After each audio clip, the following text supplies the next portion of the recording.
It is live now. All right, thank you, Mr. Everson. Good afternoon, commissioners and Caddo Parish staff. We will call this Caddo Parish Commission work session agenda to order. It is August the 31st at 3:31 p.m. Mr. Everson, roll call vote, please. Commissioner Hopkins. Present. Commissioner Johnson. Present. Commissioner Jackson. Commissioner Young. Present. Commissioner Burrell. Commissioner Cawthorn. Commissioner Gage Watts. Present. Commissioner Taliaferro. Here, sir. Commissioner Atkins. Here. Commissioner Chavez. Here, sir. Commissioner Lazarus. Here. And Commissioner Epperson. Present. All right. You have got a quorum present. You've got 9 in attendance with 3 absent at the moment. All right, thank you, Mr. Everson. Commissioners, we will have our invocation led by Commissioner Young, followed by our Pledge of Allegiance by Commissioner Cawthorn. All right. Please feel free to join me in the Lord's Prayer. Our Father, who art in heaven, hallowed be thy name. Thy kingdom come, thy will be done on earth as it is in heaven. Give us this day our daily bread, and forgive us our trespasses as we forgive those who trespass against us. And lead us not into temptation, but deliver us from evil. For thine is the kingdom and the power and the glory forever. Amen. Amen.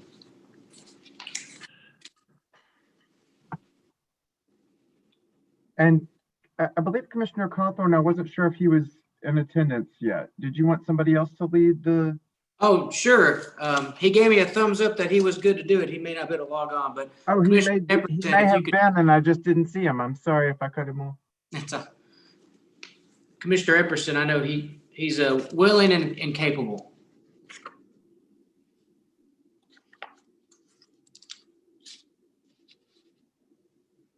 He's muted. Yeah, you got him on mute.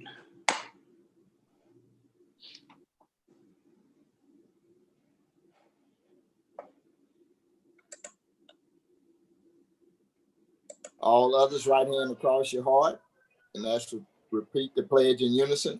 I pledge allegiance to the flag of the United States of America and to the republic for which it stands, one nation, under God, indivisible, with liberty and justice for all. Thank you. All right, thank you, Commissioner Young, and pitch hitting. Thank you, Commissioner Epperson. I just saw Commissioner Cawthorn. I think the feed is allowing him on there now. Mr. Everson, do we have any agenda additions? I'm not aware of any agenda additions unless there's some from the floor. Does anybody have one? I have none. Great. All right. Then we can move along to public citizens comments. We have received some citizens comments electronically. And then we also have a few people who have joined us on the Zoom call who are going to be making public comments about an item that's on your agenda later. Did you want to handle those first, or do you want me to read the electronically received ones first? Let's have the people on standby on the call, and then we'll read the other ones. Great. And I'm not sure if I'm going to call them in the order. I'm just going to call them in the order that I received their information. And that is Angie White, followed by Nancy Alexander and Tim Magna. Okay. Angie, did you Go forward? Yes, please. And you'll have Great. 3 minutes. Okay. Good afternoon, everyone. I'm Angie White, Executive Vice President of the North Louisiana Economic Partnership. I'm speaking today on behalf of agenda item 11.4 regarding appropriation for child care centers. Since the pandemic began, I specifically among our staff have been very focused on the child care industry and its instability during the pandemic because our focus is economic in North Louisiana, and right now the lack of adequate child care capacity is really going to be inhibiting our ability to recover, for our economy to recover from the pandemic. I mean, I know there are many variables at play here, but we didn't have sufficient childcare before the pandemic. That situation has only been exacerbated. We have to also be very mindful that these childcare centers are themselves small businesses. And so just like all other small businesses, they have been impacted financially because of increased costs due to the PPE that's required of them, all kinds of sanitation requirements placed on them now that were not there before. It's requiring them to have staff doing extra work or potentially having to hire additional staff at a time when their capacity is limited by the state, which is mandating what they are based on what the CDC guidelines are. So they have much smaller pod sizes that they can allow at the moment. And that means less tuition would be coming to them. They also have less students enrolling because of concerns of parents about their children being around, lots of other individuals outside the family. So there are many reasons why it is very important that we as a state and Caddo Parish specifically try to support businesses within this industry, because if we lose them, I'm not really sure how we'll replace them, and not having them in place is going to make economic recovery that much harder for our community. We've provided you, Tim Magner from the Greater Shreveport Chamber of Commerce and I provided a letter to you. It should be in your packet. It gives a lot of information about surveys that have gone out from various institutions. We sent a survey to businesses in North Louisiana in April, and 43% of the businesses responding said that a lack of childcare would prevent their employees from coming to work. So this is something that we are hearing from our businesses. It's not just from state businesses or nationally. This is businesses in North Louisiana. So we hope that you will very seriously consider this request and vote in favor of it. And I'll go ahead and wrap up and pass the floor to Tim Magner if he would like to add anything to that. Thank you very much. Thank you. And Mr. Magner, are Thank- you? There you go. Sure. You Thanks have very much. 3 minutes. Thank you. Tim Magner with Greater Shreveport Chamber of Commerce. Just wanted to reiterate a number of things that Angie said, and also recognize that this is really a cyclical problem, because as folks are struggling about where to place their children, it means it's difficult for them to return to work. At the same time, as employers need employees to come to work, as Angie pointed out, the number of employers who are reporting that their employees are struggling with childcare means that we have a sort of a catch-22, and being able to provide additional resources to our childcare centers do a couple of things. First of all, it helps them as small businesses be able to stay open through access to funding to support the additional costs of PPE. It can help support the impact of lower attendance due to the restrictions at the governmental level, as well as the parents who are electing to keep their children at home. And so it helps to preserve them as businesses, so that when, Lord willing, we're back in normal operations, those businesses continue to survive.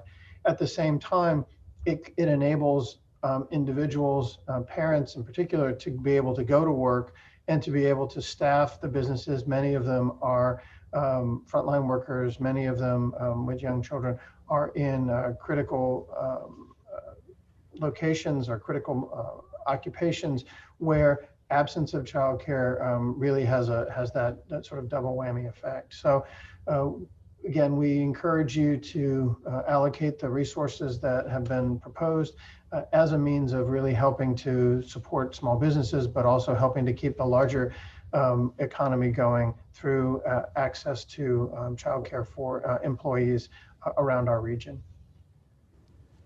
Thank you. Thank you. Does that conclude your comment? It does indeed. Thank you very much, Mr. Magner. The next person we have is Nancy Alexander. Ms. Alexander, I believe you're muted. Nancy, I think you're muted. Nancy. Okay. There All you right. go. Okay. Now, We'll reset the time and you have 3 minutes. Thank you. Thank you. I appreciate you allowing me to speak today. I'm with NSU Child and Family Network. We're a part of the Gillespie College of Education at Northwestern, but we're based right here in Shreveport. I've worked with the early childhood field since 1999, and I can tell you that I have not seen centers struggling as much as they are now. The economic impact that COVID has brought on them, and now Laura has made it even worse. We're seeing centers that have closed, some closed temporarily and will be reopening, but they are, as mentioned earlier, they are serving fewer children. And as time has gone by during these years, they're serving younger children. And while you may not realize it, the younger the children, the more costly it is to provide care. If you're paying for childcare for infants or toddlers, you probably realize that. But the cost for the younger children is so much greater, but it's also much more important as we look at the school readiness stats for our area, and as we look at the importance of early childhood brain development. So there's 2 reasons we need this. We need to keep our early learning centers operating in spite of the pandemic, not only because of the economic issue, but also because of the educational issue. There's plenty of evidence that children who are in good early childhood programs do better when they start school, and that we actually save money in less remedial education and so on. So I know you probably have too much to do to listen to all the statistics today, but we have worked with the centers for many, many years. All money that we operate with, which is primarily grants and contracts and self-generated fees for service, all funds go through the Northwestern Business Office, so there's plenty of oversight. And whether it's us or some other source, we really want to see these funds going to the centers so we can keep them operating and provide the best that they can do for our area. And that concludes my comments. But I'll be available for questions if anyone has a question. Thank you very much. Okay, commissioners, that concludes the Zoom public comments. We do not have any callers on the line at the moment. So if we have one, the deputy clerk will let me know and we will connect them. But at this time, if y'all are ready, I will read the comments that we've received electronically. Yes, please. Thank you, Mr. Everson. Okay. The first is these first 2 comments are new comments that have come in, but they are the same language as some comments that you received in your special meeting last week. I'll go ahead and read it and then just let you know the number of times we've received this. So this one says, Dear Caddo Parish, November 2020 elections are just around the corner. Caddo Parish has an opportunity to safely turn out more voters if there's a secondary early voting location in Shreveport in time for the November and December 2020 election. We encourage you to add an early voting site by voting yes on agenda 7.5. Request the establishment of an early voting site at 3015 Greenwood Road. And that's from Jesse Gilmore. And then the next one comes from, says, Dear Caddo Parish, we'd ask that you help make voting safer and more accessible for all Caddo Parish residents and vote in favor of agenda item 7.5 that would establish an early voting site at 3015 Greenwood Road, Shreveport. And that's from Ms. Florestine Kelly. Now, obviously, both of those were in reference to the agenda from your special meeting. We did receive at least 242 other similar comments. So in total, almost 250 comments that we've received similar to that. We did receive another comment from Mr. Jamie Washington, who says that he has concerns regarding early voting sites, and he shares his phone number is 318-773-2766. Our next comment comes from Mr. David Strahan of Belcher, who says 2 issues to discuss today. Number 1, Jacob Gibson, who lives directly behind me, is out of control, was horrible. Animal control officer unable to find residents. March 24th, 2020, dogs were moved from our back fence 124 feet to the side of his property. And August 28th, 2020, there are 12 dogs. At no time during this 8-month period, January through August, were there less than 8 to 12 dogs. Numerous reports were made to animal control regarding smell and barking during this period. I have only listed a few here. I did not know at the time that I would be needing a detailed account. Also, section I1F1, cleanliness. All dog pens shall be hosed down thoroughly and cleaned and disinfected as often as needed, and in no case less than once a day. He says January 23rd, 2020, a dirty pen, offensive smell throughout town. Again, went to animal control with documentation of poor living conditions of dogs and furnished the address and gave directions to the residents. July 6, 2020, sent Dallas at animal control pictures of excrement piled under pens and asked the question, is this acceptable? July 10th, 2020, 5 days since pen cleaned, 9 dogs, was told by Mims at animal control that now it's not a barking issue, it's a sanitation issue. He stated, please remove me from this text group. Shortly thereafter, Dallas inspected pens and noted that excrement was washed out of pens onto the ground, not cleaned up. Currently, pens are 18 inches above the ground with wood slats, slurry of malodorous feces and urine standing below the pens. Section 8.38, nuisance, owner to maintain clean premises. June 19th, dogs barked incessantly. August 27th, dogs barked from 8 p.m. to 2 a.m. And he says numerous reports were made to animal control and the sheriff's department on the condition of the pens and the barking of the dogs. At the time, I did not know that I would be keeping a detailed report of each incident. Clearly, Mr. Gibson is not in compliance. Why is it taking so long? His second issue is animal control does not appear to enforce ordinance. Numerous calls from the residents of Belcher to animal control and law enforcement with complaints of smell and barking. The situation remains basically unchanged. And then he recounts those events that were recounted previously from January through August. He adds August 2020, Todd Hopkins called and said he spoke to Woody Wilson that everything would be done by the book, permits included. He suggested I present this information to the Caddo commissioners for resolution.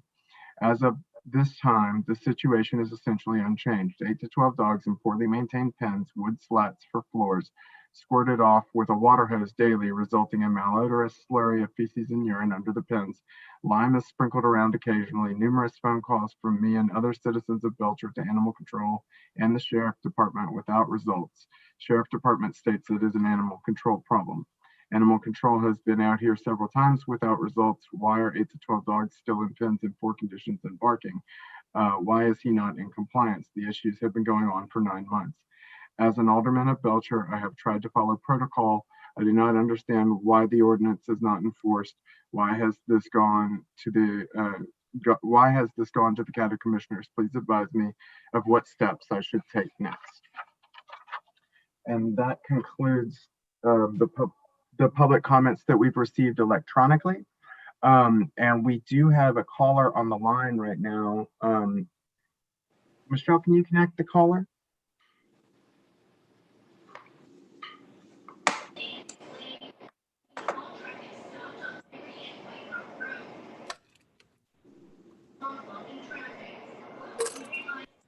Hello, sir. Hi, are you here to speak about the citizens' comments? Okay, I'm going to put you on speaker. You're going to go ahead and state your name for the record. Then you have 3 minutes, okay? Hold on 1 second. Okay, you can go ahead. My name is Michael from Silcourt. Okay, I've been trying for ever since Mayor Perkins got in office to try to get some help for abused patients at LSU. If you look at change.org, there's a petition that was made about 8 years ago about the abuse of patients and how the media wouldn't, do anything about it and how the authorities went. Anyway, you can look that up yourself. Also, like I've been trying to get help. So, I've tried going to the sheriff's department, and I got communications documented. You click on Facebook and then see them, or just ask me, and I'll direct you to a YouTube channel that has all this stuff documented. The sheriff won't help. He just looks at messages and doesn't do anything about the abuse. Specifically torture of elderly women by UPD officer Gabe. He's like 6'2", African-American, 260 pounds. Real sick stuff. I'll polygraph to witness in that. But I also have other people that are citizens, and they want help for being abused as patients at LSU. You can look at Google reviews, and you can see the kind of stuff that people have to go through with the staff at LSU, And not only that, like LSU, they have this auctioneers has this. You can call a number and get help. Well, you call that number, you give me your name, they don't help you. Not only that, Auctioneers Health Systems blocks communications on Facebook. They hide replies whenever there's public outcry about abuse patients, staff abuse. They hide replies on Twitter. Okay, Perkins blocks victims who grieve on Facebook. Keith Hansen, the technology director, when we try to reach out to him, he blocks victims. The ACLU board director, Kalista or something like that, she has like Trill Magnolia on Twitter, blocks victims trying to get help. It's a constitutional right to petition your government for redress for grievances. And it also says about the Constitution not supposed to be subject to torture. Okay, especially at a hospital. That's just wrong. So the Crystal Jackson, who works at the administration's office, she's on record telling somebody trying to get help for patient abuse and torture. She's on record threatening arrest if to the person who's trying to get help. That's on record. Casey Brown, another person that works with the administration, is on record saying, well, we bought people just because we he says that the administration bought people just because they don't like what they say, or it's not complimenting. Well, the thing is that's a government forum, and freedom of speech, it's in the Constitution. It's constitutionally protected. I am an American. I'm not like a second-class citizen or some sort of immigrant or something. Mr. Michaels, that concludes your time. Thank you for your call. That Yes. You've reached your time limit. We'll have someone reach out to you. Okay. Thank you very much. You're welcome. You have a good day. I'll be listening. All right. Bye. That's all the callers that we have. Thank you very much. That concludes our public comments today. And just as an aside, I know several commissioners have asked, the last caller has reached out a couple of times. We have been able to get some contact information for him so we can reach out to him offline. Thank you. Mr. Everson, I think a couple of commissioners also wanted the contact information from the gentleman that had the issue with CPAS. Did you guys gather that contact information as well? I shared it with Commissioner Taliaferro, who asked for it directly, but if there are some other people who want it, I'll be glad to send it to them, and then we'll send it out when we'll send all of your public comments out in a packet. Thank you, Mr. Everson. Commissioner Chavez? Yes, sir, Dr. Wilson. I'll be glad to give you an update on the administrative report on that. I was going to request it for Thursday, but if you have it prepared now, absolutely. Thank you, Dr. Wilson. So we can respond. Okay. Okay. Then actually we are at that point on the agenda right now. We're at reports. So if the administration would like to give their, well, actually, I'm sorry. I should mention visitors is on the agenda. I'm not aware of any scheduled visitors for today. And so that brings us to report, where we have the administrative report. Okay. Well, good afternoon, commissioners. Hopefully everyone is doing well today. We had a pretty busy week, to say the least, with the storm coming through. As you may know, we had our Veterans Center on Crestwell Street was damaged. The roof was just about torn off of that building where we house the Veterans Center. And we have worked with Mr. Bob Petrus to relocate him to the old regional lab on Vine Street. And that's going to work out as a temporary measure until we have an opportunity to have the engineer assess the current building that was damaged, and that will happen tomorrow. So we have a moving crew to set up to move Mr. Peters over to the Vine Street location. We had another operation inside the adult drug court operation is going to be moved across the street into another building right at 1704 North Market. So we had two operations that was displaced because of the storm, but everything is going well there. And we also have the engineer looking at it tomorrow, and the insurance adjusters will be out looking at the building as well. So that's moving forward quite well. Just want to make you aware that we are assisting Caddo Parish. Last Thursday, they transported 23 kids to our detention center, and we bedded them down in the gym at the detention center because they got hit pretty hard by the storm. So the kids will be here for a while. We don't know when they'll be going back because their community got hit pretty hard. So, but it's working out. We have now a total of about 43 kids at the center. Of course, we have our own kids over in the detention part. And because of this temporary situation, we are utilizing the gym as a temporary measure for an emergency because of the storm. And that's going well also. Just want to make you aware that Mr. Clay Walker would be taking leave of absence after this Friday to run for judgeship. And we've asked Ms. Muriel Burns to come back to serve in that position for a couple of months until we know the outcome of that election. As you all know, there's a vacant position there in terms of assistant director, but we felt it would be important to have the director decide who the assistant should be. And if Mr. Clay Walker is fortunate enough to become the next juvenile judge, we will have to hire a new director, and then that person would hire their assistant. So, but we think we got a good fix for it right now. And Muriel is very knowledgeable about what's going on over there, and she is willing to come back and work with us for a couple of months until we get to that. I need to make you aware that there's 4 cases of West Nile virus in the state of Louisiana, and 2 of those cases in Caddo Parish. So we had 2 citizens tested positive for West Nile virus, and we also had a bat to bite a citizen here recently, and the bat contained rabies. So that citizen is now undergoing the necessary treatment. And I want to make you aware this is why animal services is so important to respond to these issues, and also do the mosquito spraying that would help prevent the spread of West Nile and the Zika virus, because those things we are living among those things in our community, and we are trying to manage it to the best of our abilities.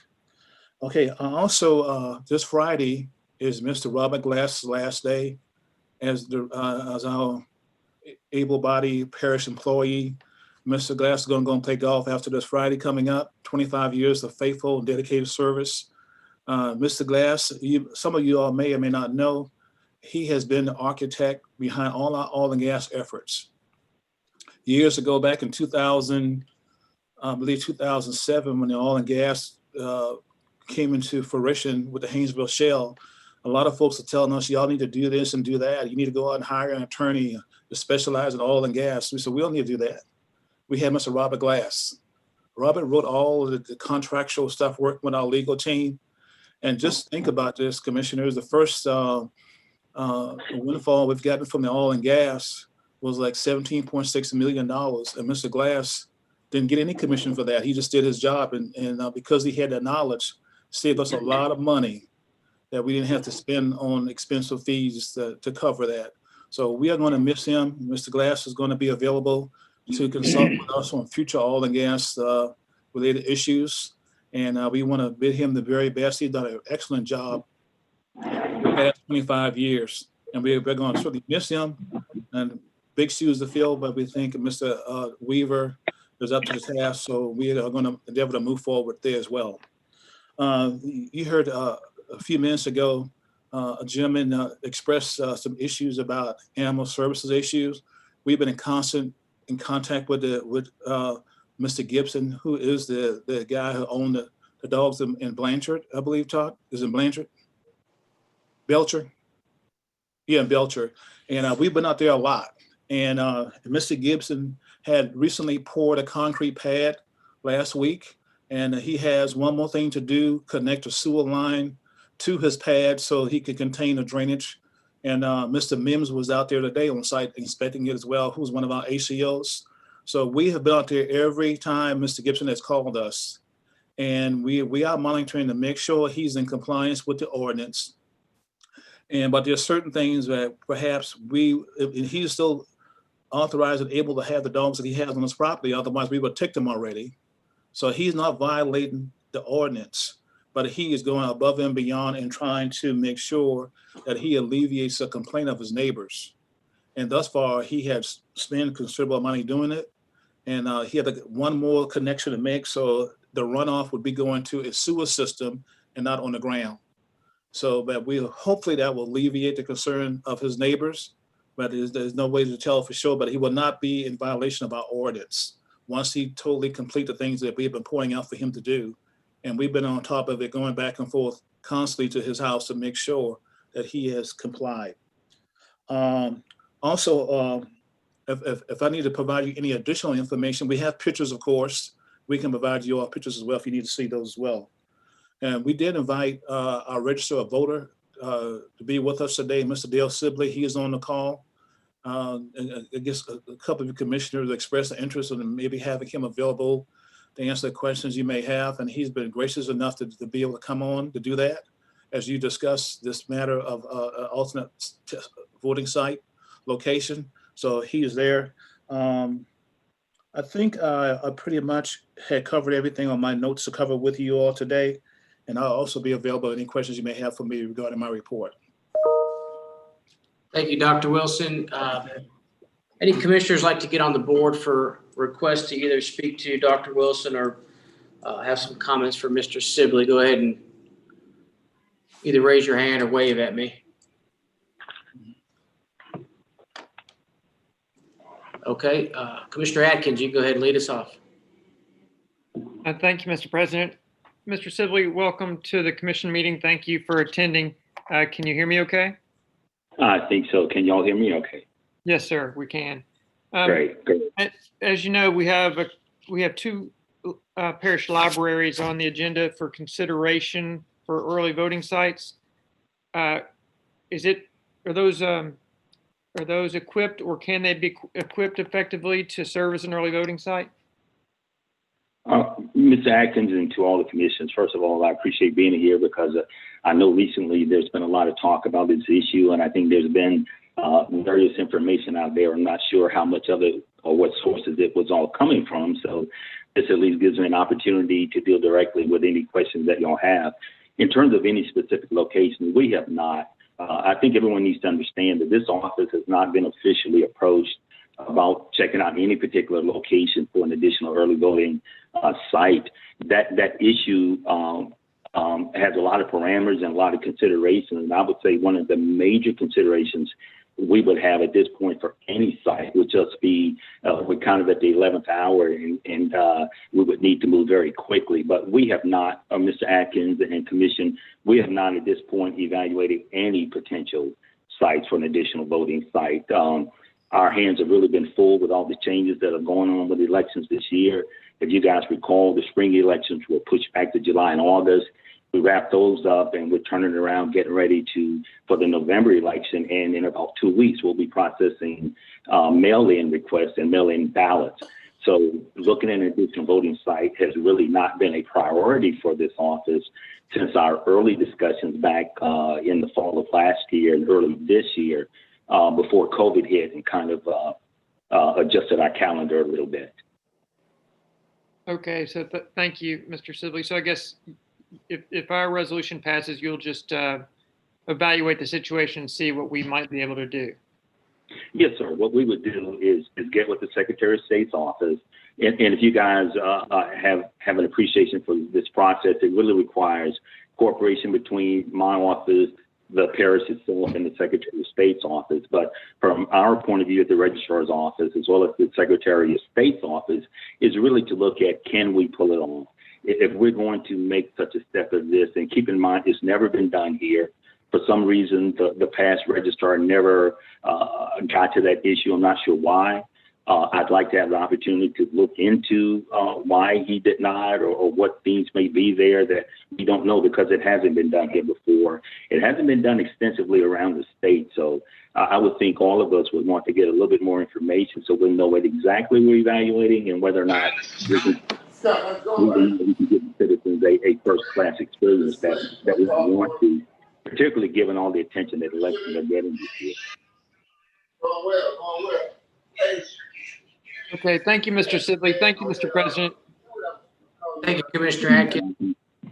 Commissioner Commissioner Lynn Carlton need to mute his phone. Sound like it's coming from his office. Yeah, host, can you mute Commissioner Cawthorn's, and then Commissioner Burrell, I saw you waving. Did you want to get on the board, or you just messing with the volume? No, I was messing with the volume at Fort North, but I do. You can go ahead on with the others, and I have a couple of questions.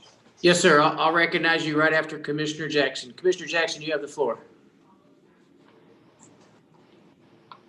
Oh, my hand must have been up in accident. I'm not sure. Oh, okay. It's your go, Commissioner Burrell.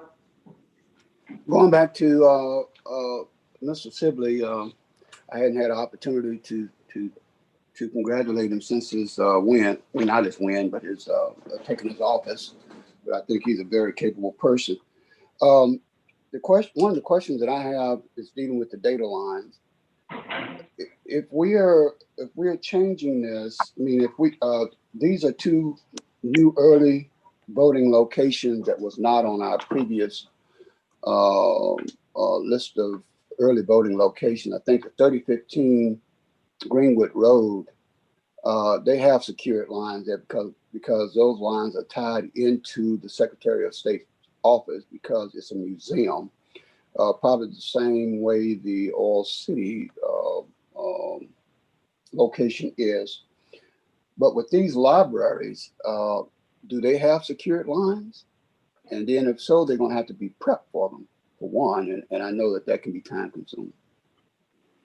Correct, Mr. Burrell. My understanding when libraries are mentioned in the past is that the state would need to run that line. They don't currently exist at our library facilities.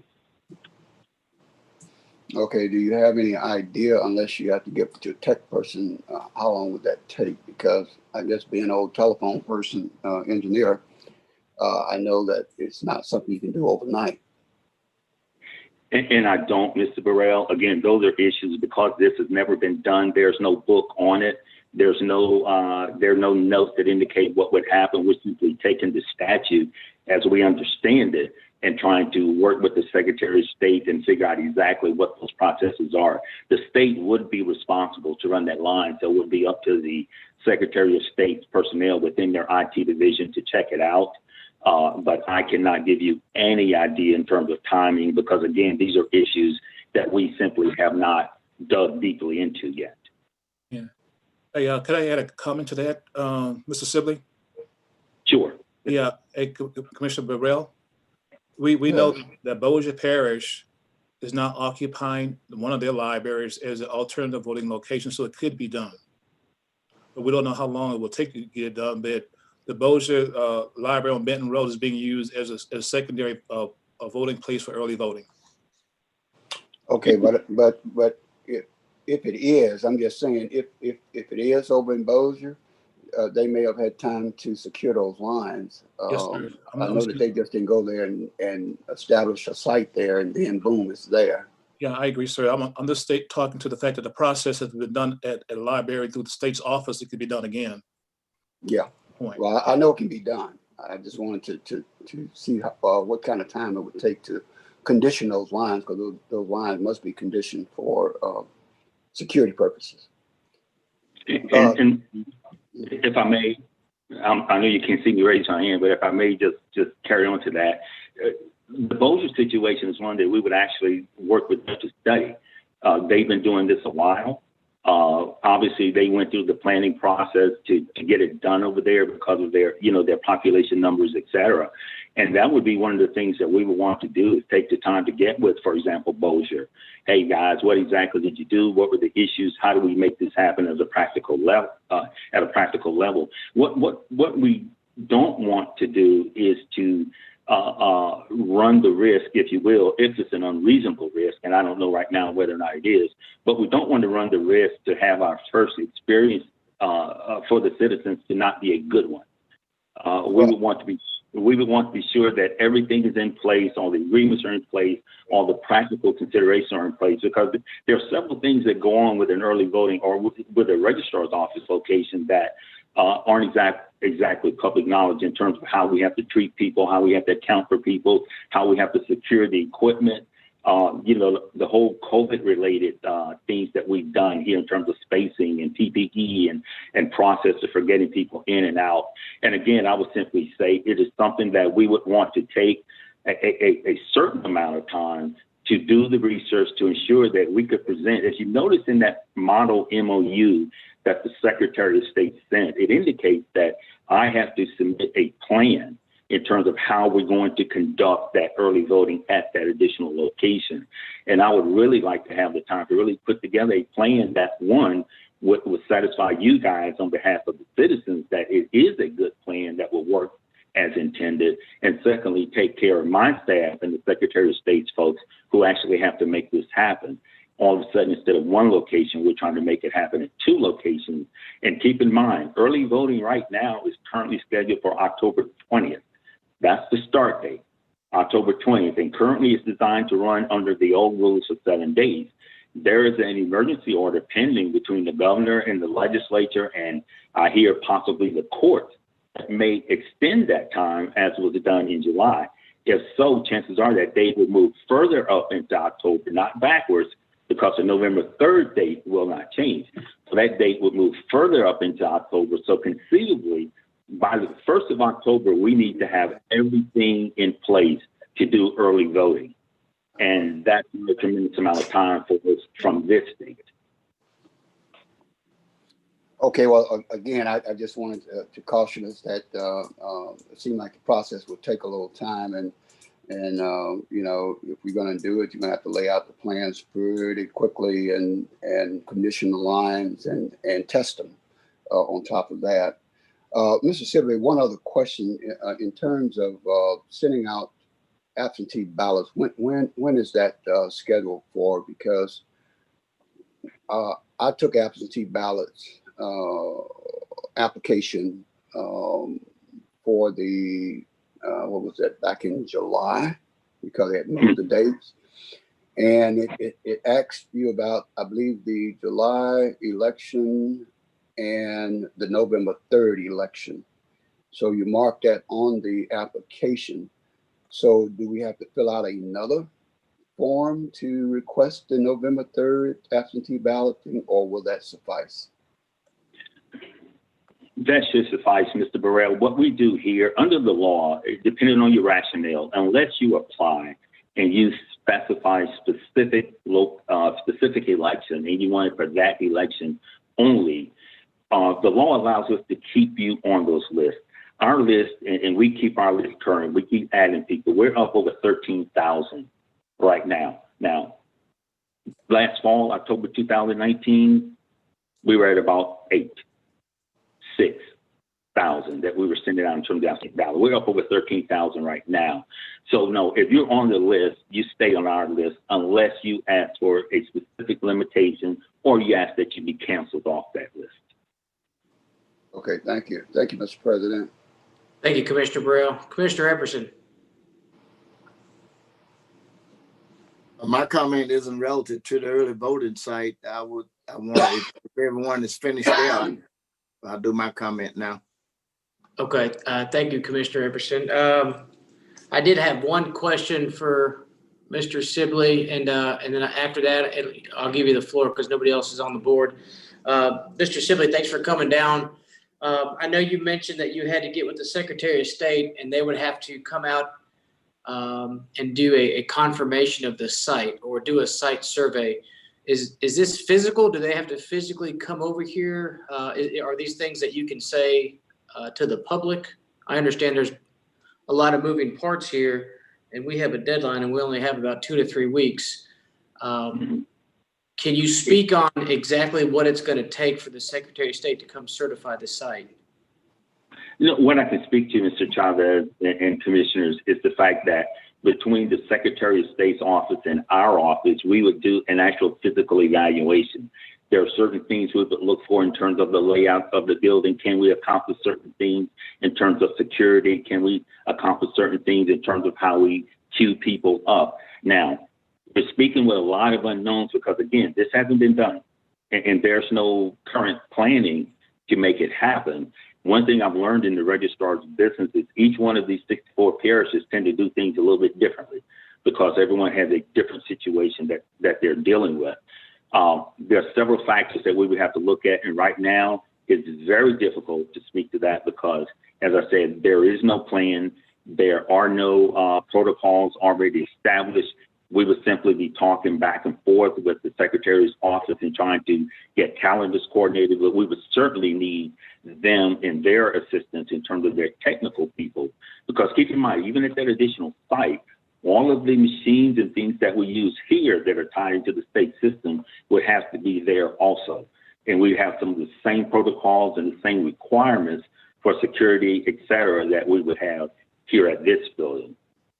So it's pretty much a working process, which is why I said, and I appreciate Mr. Burrell's comment, that the issue for us would be time in trying to coordinate between here and Baton Rouge, as well as with the local guys in terms of Dr. Wilson's folks who may be impacted by this also. I agree with you, Mr. Sibley. I agree wholeheartedly with Commissioner Burrell. Doing telecom as well as Mr. Burrell, I too know that it's going to take a lot of testing, and I congratulate you for getting the appointment. I know this is your first year on the job and your first presidential election. So I worry exactly what you said. I want the voters to have a good experience. And you having about 2 weeks to learn how to do a site selection and get the Secretary of State. And that worries me because are the voters going to have a good experience? Obviously, we want more voters to come out and experience the democracy of America and be able to vote and have their voice heard. But at what expense? If it jeopardizes the elections, that's a big concern with me. And I'm glad that you said it. Customer service should be paramount, and having a good experience is very important to our citizens of Caddo Parish. But anyways, thank you for coming down, Mr. Sibley. I know we have a lot of work to do ahead of us. I see 2 other commissioners on the board, Commissioner Watts and Commissioner Hopkins. Are these comments in regards to Mr. Sibley? Yes, they are. Thank you, Mr. President. Okay, thank you, Mr. Sibley. If you can hang tight for a little longer, I'm going to get Commissioner Watts and then Commissioner Hopkins. Yes, sir. Thank you. No. I had a Thank you. follow-up. Thank you, Mr. Sibley, for coming today to address some of our concerns about the early voting locations. I wanted to personally say thank you for mentioning the fact that Caddo Parish has been left out of the loop in Louisiana when there are so many smaller parishes that has early voting satellite locations. And that was something that we inherited, but that's neither here or there. I just think it's time for us to move forward. And as you've stated, time is of the essence. I wanted to ask you, in addition to the early voting satellite locations, if there is a way that citizens can early vote by internet, or can they receive their ballot through going to the sosla.gov site? Yes, ma'am. Ms. Gage-Watts, you can receive an application for registration or for absentee or mail-in voting online. You can do that at the Go Vote website that's run by the Secretary of State. Is tied into us, and we get that information. So you can do that. And I'm sorry, I forgot the first part of your question. If you could repeat it, please. That was the first part of it. And the last part of it is, are there any special needs, or do they have to have a different I guess, are there limited ramifications for them to receive an absentee ballot? Oh, yes, ma'am. That's one of the things, when we talked about the emergency order that right now is being considered in Baton Rouge between the secretary and the governor and the legislature, that's one of the issues. If you recall, during when COVID hit and everything got moved to July, the state actually came up with a COVID-related excuse that would allow you to vote by mail. And that included people who were family members, people who were in high-risk groups, and all of those various reasons that were covered on that COVID-19 application. Well, that application was only for that election period. And unless it's approved, again, as a part of the emergency order, and it's my appreciation that it was not included under the secretary's plan, that's one of the issues that's being debated down there. Right now, you only have the given reasons that are listed in the code. And those are the other reasons, such as, you're out of state, you're going to be out of the parish, you're hospitalized. If you actually have COVID and you're hospitalized, you can do it. But a lot of those other reasons were removed, and they have not been repassed as a part of an emergency order. So I guess the short answer is no. Right now, you're restricted to those reasons that existed before COVID and those reasons that are outlined on the website and in the code. Which includes being out of state, traveling purposes, or out of parish during election. Yes, ma'am, or working out of the parish, or even there's a category for people who are incarcerated but who have not been convicted of a felony.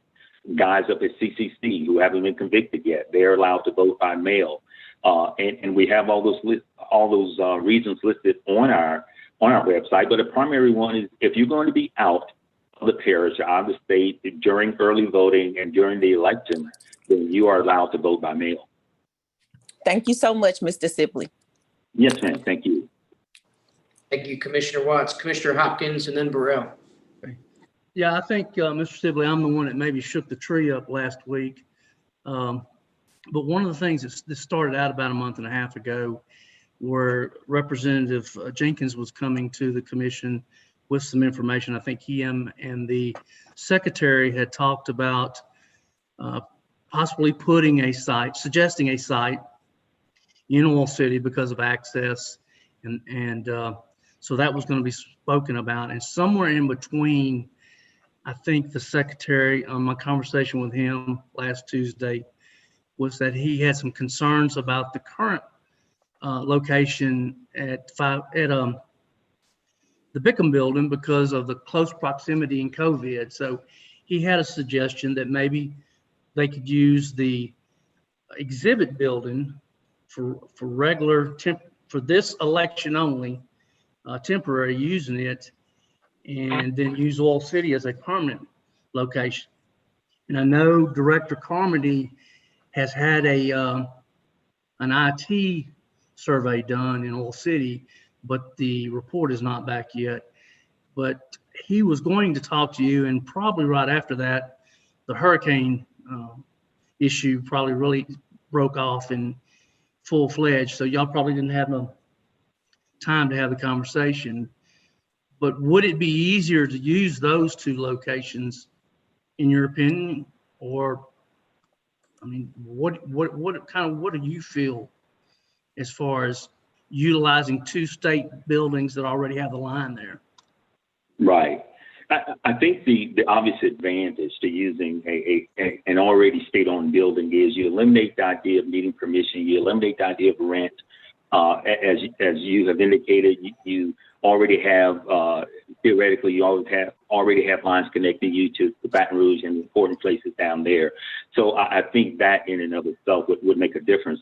However, I would go back, I've talked to several commissioners, and part of the conversation has always been, what's your motivation? What are you looking for? What are we basing this upon?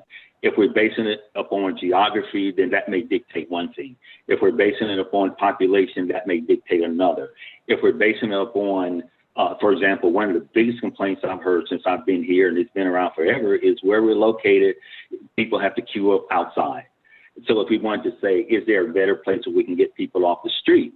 Then that becomes yet another consideration of factors. But I think there are some things that drive that. For example, under the code, early voting is done in the office of the registrar. So any additional site we set up would in effect be an additional office of the registrar. And as you indicated, that can be temporary, that can be permanent. All right. The second thing is under the code as it currently exists, and things can change with emergency orders, but under the code, the registrar's office has to be in the courthouse or in the immediate proximity of the courthouse. So there are other factors that dictate where I'm located and then in effect where we locate an additional office. So in addition to just the idea of the line being quicker, there are several other factors that go into trying to set up this branch office. And I would simply say I would be in a much better position to advise you guys, to give you guys information once we as a staff in conjunction with the Secretary of Staff have had a chance to look at the entire issue. You know, what's driving it. I think you guys would be interested. If I came to you with a site, you would want to know why there. And I would need to be in a position to say, well, because the data indicates it, the population indicates it, or the geography indicates it, or the ease and convenience to our citizens indicates that. And I guess my only comment today is that we're not in that position to do that simply because we haven't gotten to that level of detail yet with this particular project. Hearing everything that's being said now, I think it's a project that we can pick up. We can start to get all the data together and all the information together to present to you guys. And then, you know, as I said from the beginning, the statute allows the registrars to do this. I do not think it's appropriate. I do not think it's best for me to do that without the input of the parish commission, without you guys representing the citizens that you represent and saying, hey, here's what we think would work best for the parish. My job is to give you the best information I can. And unfortunately, guys, and I apologize, we're just not in that position right now because we have not had a chance to really look at this issue until just now. Thank you, Mr. Sibley. Yes, sir. Thank you. Thanks, Commissioner Hopkins. Commissioner Braille. Thank you, Mr. President. It's just something that came to mind as we were discussing this. Out of curiosity, one of my questions would be, how did Bossier happen to get an additional site, being a parish that is much smaller than Shreveport? It's just forethought that they were able to do that, and they passed legislation where they could get an additional early site? No, under the code, we're all allowed to do one additional site right now. In Bossier's case, it's perfectly understandable. Theirs is because of population. If you recall, the parish seat in Bossier is Benton. Benton is smaller than Bossier City. Because the parish seat is in Benton, the registrar's office is in Benton. So if they only did duplication, everyone would have to go to Benton.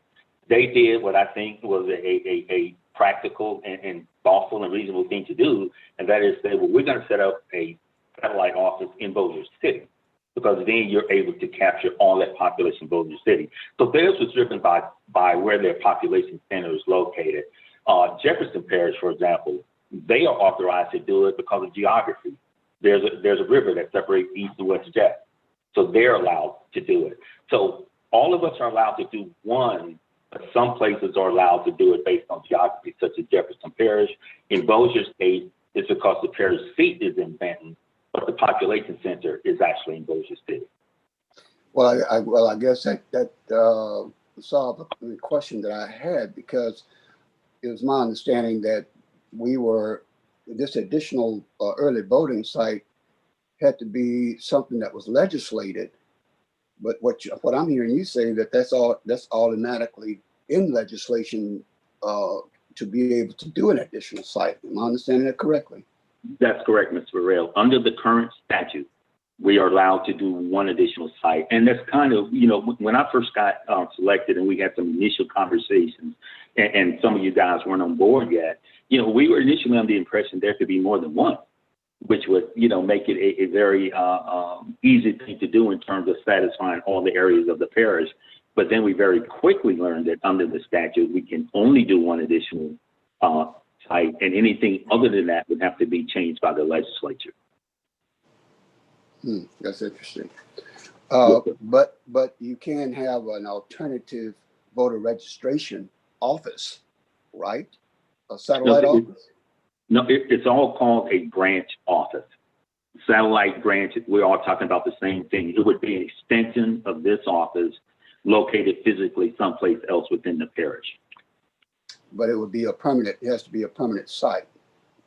It can be permanent. I understand it can be temporary. As the secretary was trying to say, maybe for this one election, we do it there and then go somewhere else more permanent. I think, again, in either case, those are factors that you would want to look at, and we would want to present information on those options. Which one is work better? Which one may work better for the citizens of this parish? Okay, well, I'll discuss that a little further later. But the other question I had, and it may have been asked already, but I didn't hear it. If you're tested with COVID and you're not hospitalized, but quarantined, because you should be quarantined, you shouldn't be going around others, are they required to go to in-face voting?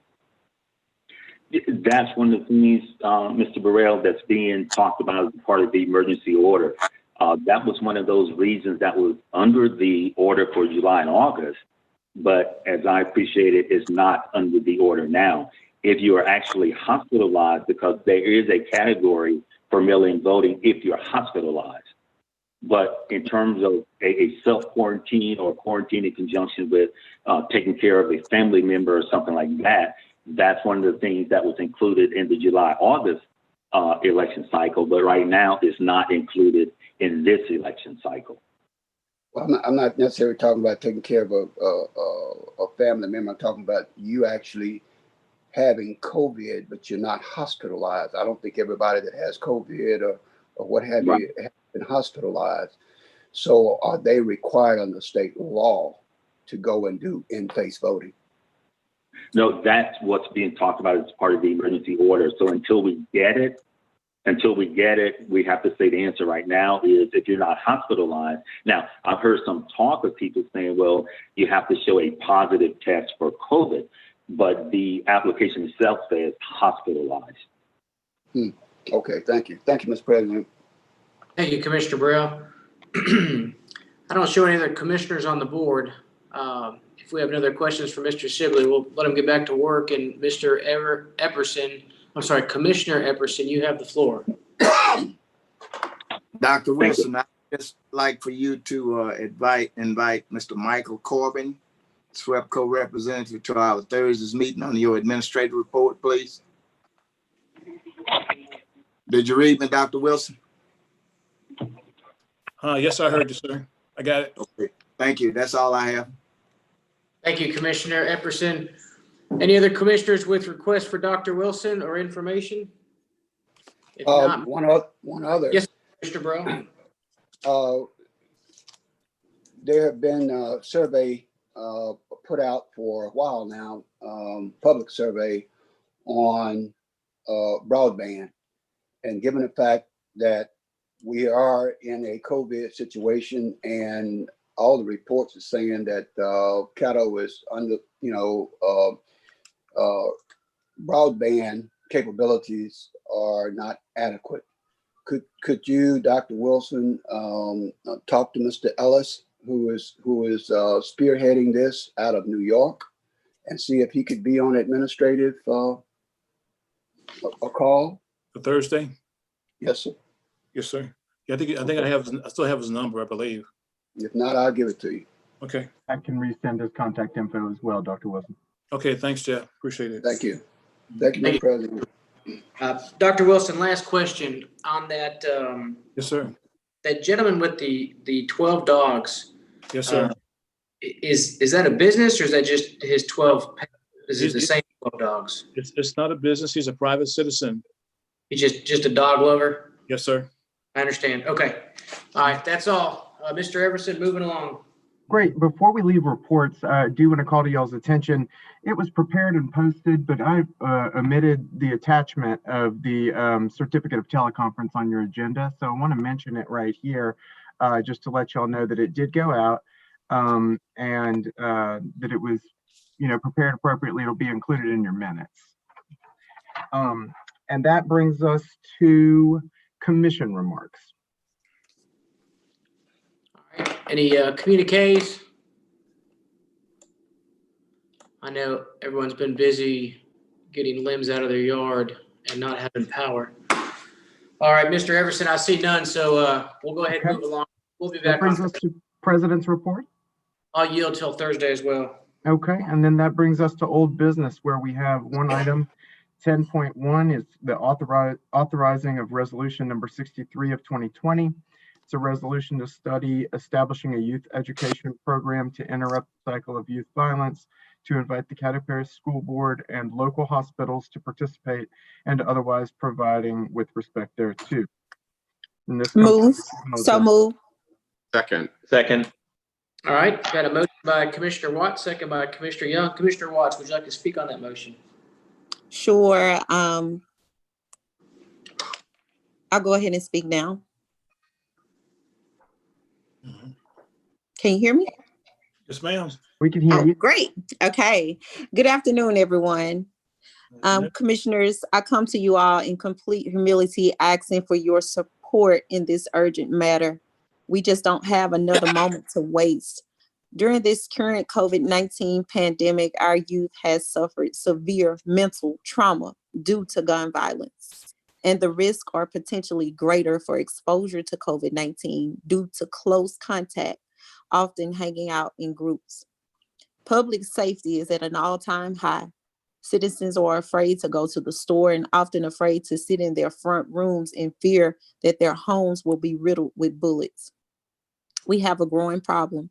We don't know what will work at this point, but we're willing to try whatever it takes to help curtail some of this crime.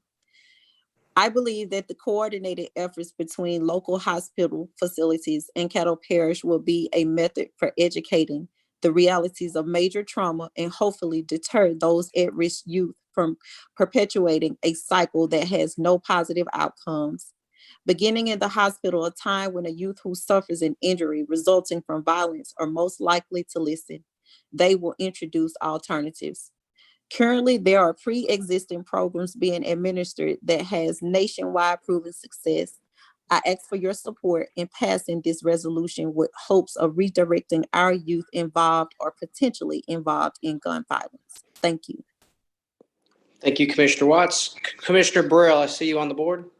No, I just had a question. I support this, but I'm trying to I want to understand what when you say the hospitals and the schools involved, is that based upon the fact that these youngsters may wind up in the hospital, or the school identify these youngsters that we are trying to help?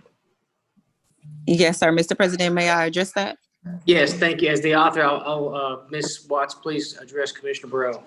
Thank you, Commissioner Burrell. Yes, exactly. When these youth are in the hospitals will be able to reach out to these at-risk population, these youth who are involved or potentially involved in gun violence, to allow them to see, for instance, a young man who was shot last week, back blown out due to gun violence, and one of his friends who was with him did not make it.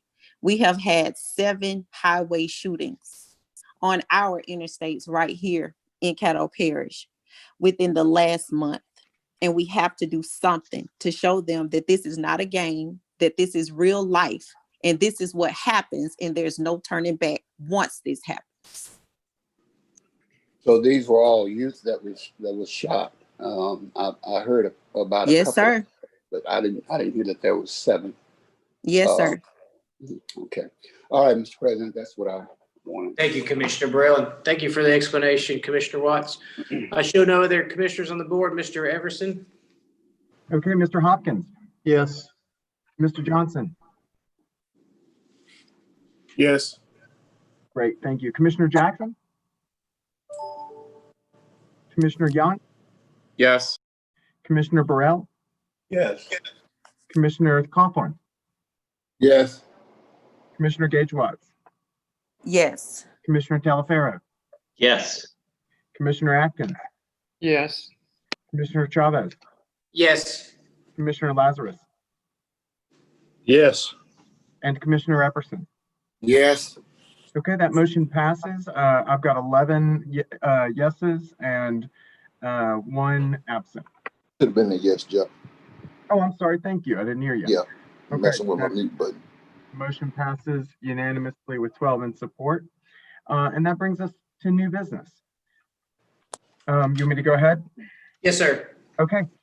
These first three items are companion pieces to emergency ordinances that you adopted in your last special meeting. I'll go ahead and start with 11.1, authorize introduction of ordinance number 5976 of 2020. It's an ordinance amending the budget of estimated revenues and expenditures for the oil and gas fund for the year 2020 to provide an appropriation for a mental health hotline and to otherwise provide with respect thereto. Move to are we introducing them or? Yeah, these are, this is for authorized for introduction at your Thursday regular session. Okay, move to introduce. Second. Motion to introduce by Commissioner Jackson, second by Commissioner Young. Commissioner Jackson would like to speak on that motion. I'd like to make a motion to englobo and introduce ordinance number 5976, ordinance 5977, and ordinance 5978, since we took all of these up in the emergency. They're all the same. Second. Got a motion by Commissioner Jackson. Who was that second? I'm sorry, I couldn't hear. I heard Cawthorn. Hawthorne? Okay. Hawthorne. Commissioner Jackson would like to speak on that in global in advance. No, I just, in the interest of time, since we already discussed them in emergency session, to go ahead and move them forward. I sent a note to Eric. I don't know if she's on, but I was trying to see if they got in contact with the Providence House. I know they were trying to get their funding stood up. It's coming up on the first of the month now, and I know that they had a waiting list, and so I think they're trying to go ahead and get those funds out the door to the individuals who need that. So they're trying to move pretty quickly on their needs. Yes, sir. We'll be talking tomorrow at 9:30. Okay, great. Thank you. That's it for me, Mr. President. Thank you. Perfect. Mr. Everson, roll call vote, please. Okay. Did you see my hand, President? Got some They hands have up. a few. Yeah, I'm sorry, they have a few Commissioner. commissioners with their hands up. I'm sorry, Commissioner Epperson, I didn't see that. I want to be registered as no on 5978. I was no at the last meeting. Would you rather have these, Commissioner Epperson, separated? Vote no on the separation? I don't know if we can record you as just having a no on that one specific vote if we in global and advance them all. Well, I'd like to have them separate. Okay. We'll put that in a substitute motion if we can get a second on that. Want a second on what? He would rather not have the in globo. He'd like to have a substitute to. Could I make a substitute motion, Mr. Chairman, to just englobo those two? What is that? 5976 and 5977, and then leave the other one out? Second that. Okay. All right.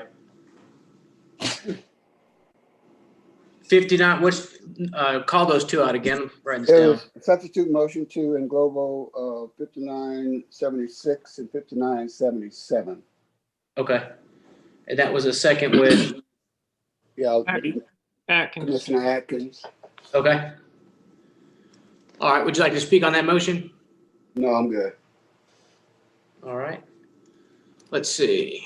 We also have Commissioner Taliaferro, and then Hopkins, and then Johnson. Yes, thank you, Mr. President. Just one quick question for Commissioner Jackson on the appropriation for the mental health hotline. Did we request at the last emergency meeting a kind of a breakdown on how or what resources we were going to be able, that we were going to need to spin up this hotline? If we did, I don't recall. And so I don't want to go into the nuts and the bolts right now. I was just curious if, out of the money that was appropriated, 120, I think 120,000, is that correct? That's up to, is that correct? Yeah, I don't recall us having a conversation, but I'm good with, I'm getting with you Yeah. I'm supposed to have a call. I'm gonna get with Dr. Wilson and Erica and those providers so that we can have a call on how it's gonna be set up and that type of stuff. So be more than happy to loop everybody in on that. Yeah, I'm supportive. I'm just curious. Yeah. Thank you, Commissioner. No, be glad to loop everybody in on the call. Thank you. Thank you. Thanks, Commissioner Chalifield. Commissioner Hopkins. Mr. Jackson, I guess my question is, we passed this last week on an emergency, which is good for 30 days. We can come back and redo it for another 30 days if we need. Why are these necessary at this time, I guess is my question. I don't know. I think Commissioner Jackson, if you want to, Mr. Everson has the explanation. Mr. Everson, you want to fill him in? Yeah, I can just say that it looks like in the past, this has been sort of a standard practice of an emergency ordinance. Like Commissioner Hopkins said, it's only valid for 30 days. And in the event that some of the activities of these 3 items takes longer than 30 days, it's just a permanent version of what the emergency ordinance said. So that's why it's a companion piece. And then this is legal. We've always made a practice to come back and pass the regular ordinances after the emergency ordinances in the event that they extend beyond the 30 or 60 days allowed under emergency ordinances. Okay, answers my question. Thank you. And then Commissioner Epperson, I still have you on the board. I'm finished. Okay. All right, Mr. Everson, so we're going to do a roll call vote for the substitute motion of in global and advanced 76 and 77. Correct. Okay. Commissioner Hopkins. Yes. Commissioner Johnson. Yes. Commissioner Jackson. Yes. Commissioner Young. Yes. Commissioner Burrell. Yes. Commissioner Cawthorn. Yes. Commissioner Gage-Watts. Yes. Commissioner Taliaferro. Yes. Commissioner Atkins. Yes. Commissioner Chavez. Yes. Commissioner Lazarus. Yes. And Commissioner Epperson. Yes. All right, that motion passes unanimously and brings us to the next item, which is authorized introduction of ordinance number 5978 of 2020. It's an ordinance amending the budget of estimated revenues and expenditures for the general fund for the year 2020 and to provide an appropriation for the Metropolitan Planning Commission and to otherwise provide with respect thereto. So moved to Thursday. Second. All right, commissioners, again, this is just, as we just heard, we already passed this last week. This is just moving it to the budget so that it could last longer than 30 days if need be. The original intent of this legislation was to allow MPC to create a contactless, touchless scenario for businesses so that people would not have to go down to the MPC to file registrations or zoning requests and could achieve whatever they were trying to do for the business they were trying to start in a safer manner. That's it. I show Commissioner Johnson on the board. Yes, this is, thank you, Mr. President. As I mentioned last week, I'll be voting against this one. I can remember many discussions that we've had trying to give the NPC some money. And first thing that some of my colleagues say is, well, we don't have enough cases outside in the parish to warrant to give them extra money like that. Then also, when you look at you trying to make it safe for the NPC to conduct business with businesses, but then everybody wants us to come inside the chamber and conduct business there instead of doing it by Zoom, which we can do safely and do the business that we need to do. So I'm kind of confused. On one hand, you're saying, well, you want everything to be done electronically for the NPC and business owners, but then on the other hand, you want everybody to come into the chamber and conduct business and push a button. I think that we can say yes and no on Zoom like we've been doing and not come in and push a button and risk our lives with citizens coming into the chamber that could give us a virus. Second of all, I think that just to put in a electronic database and with $25,000 is extremely high. It could be done for a whole lot cheaper than that with a good IT person. But you know, that's just my opinion of just working with other people that do that kind of stuff. Thank you. Thank you, Commissioner Johnson. Commissioner Burrell. Mr. President, I guess I never really thought of it from the perspective that we are trying to set up safe conditions for businesses, but as an individual, we don't seem to have much care about their welfare. I guess I never really thought about it until it was brought up, and it sounds, you know, I mean, it sounds a little contradictory to me. But at the same time, you know, I'm very supportive of business. Maybe we need to, despite this fight about in-person meetings later on, I don't see any reason to penalize businesses for a decision to help them to not be, you know, victim of COVID, because I assume that that's what this is doing. And I guess we can fight the personal battle later because it's still going to be there. So under those circumstances, I do not want to, you know, penalize the businesses. That's all, Mr. Chairman. Well said, Commissioner Burrell. Commissioner Epperson, I have you on the board. Mr. Chavez, if memory serves me correct, it appears as though the impotence that you brought this forward was that you had to come down and aid some persons that were doing business at the Metropolitan Planning Commission. Well, I too had 3 individuals relative to some MPC zoning concerns to call me, and I have each and every one of those cases. So I've been busy also. I do think this is hypocritical. I figure that I and the general public are just as important as any person that has a particular interest of doing business in Caddo Parish and utilize the MPC. And I feel that this could be better served through maybe scrutinize their particular budget in the upcoming 2021 budget era of the MPC. And this is something that I think they can do in-house as well as maybe in conjunction with our IT department. So therefore, I still am not in favor of this. Thank you. Thank you. Point of clarification, Mr. Chairman. Yes, sir, Commissioner Burrell. This is up to 25, not 25, right? Correct, up to 25. Okay, thank you. No, and I agree with Commissioner Epperson. We spoke about this last week at the meeting, and I do recall him saying if we were going to support this, that we should definitely support his legislation for the 302, which I definitely did, because I agree with him on that.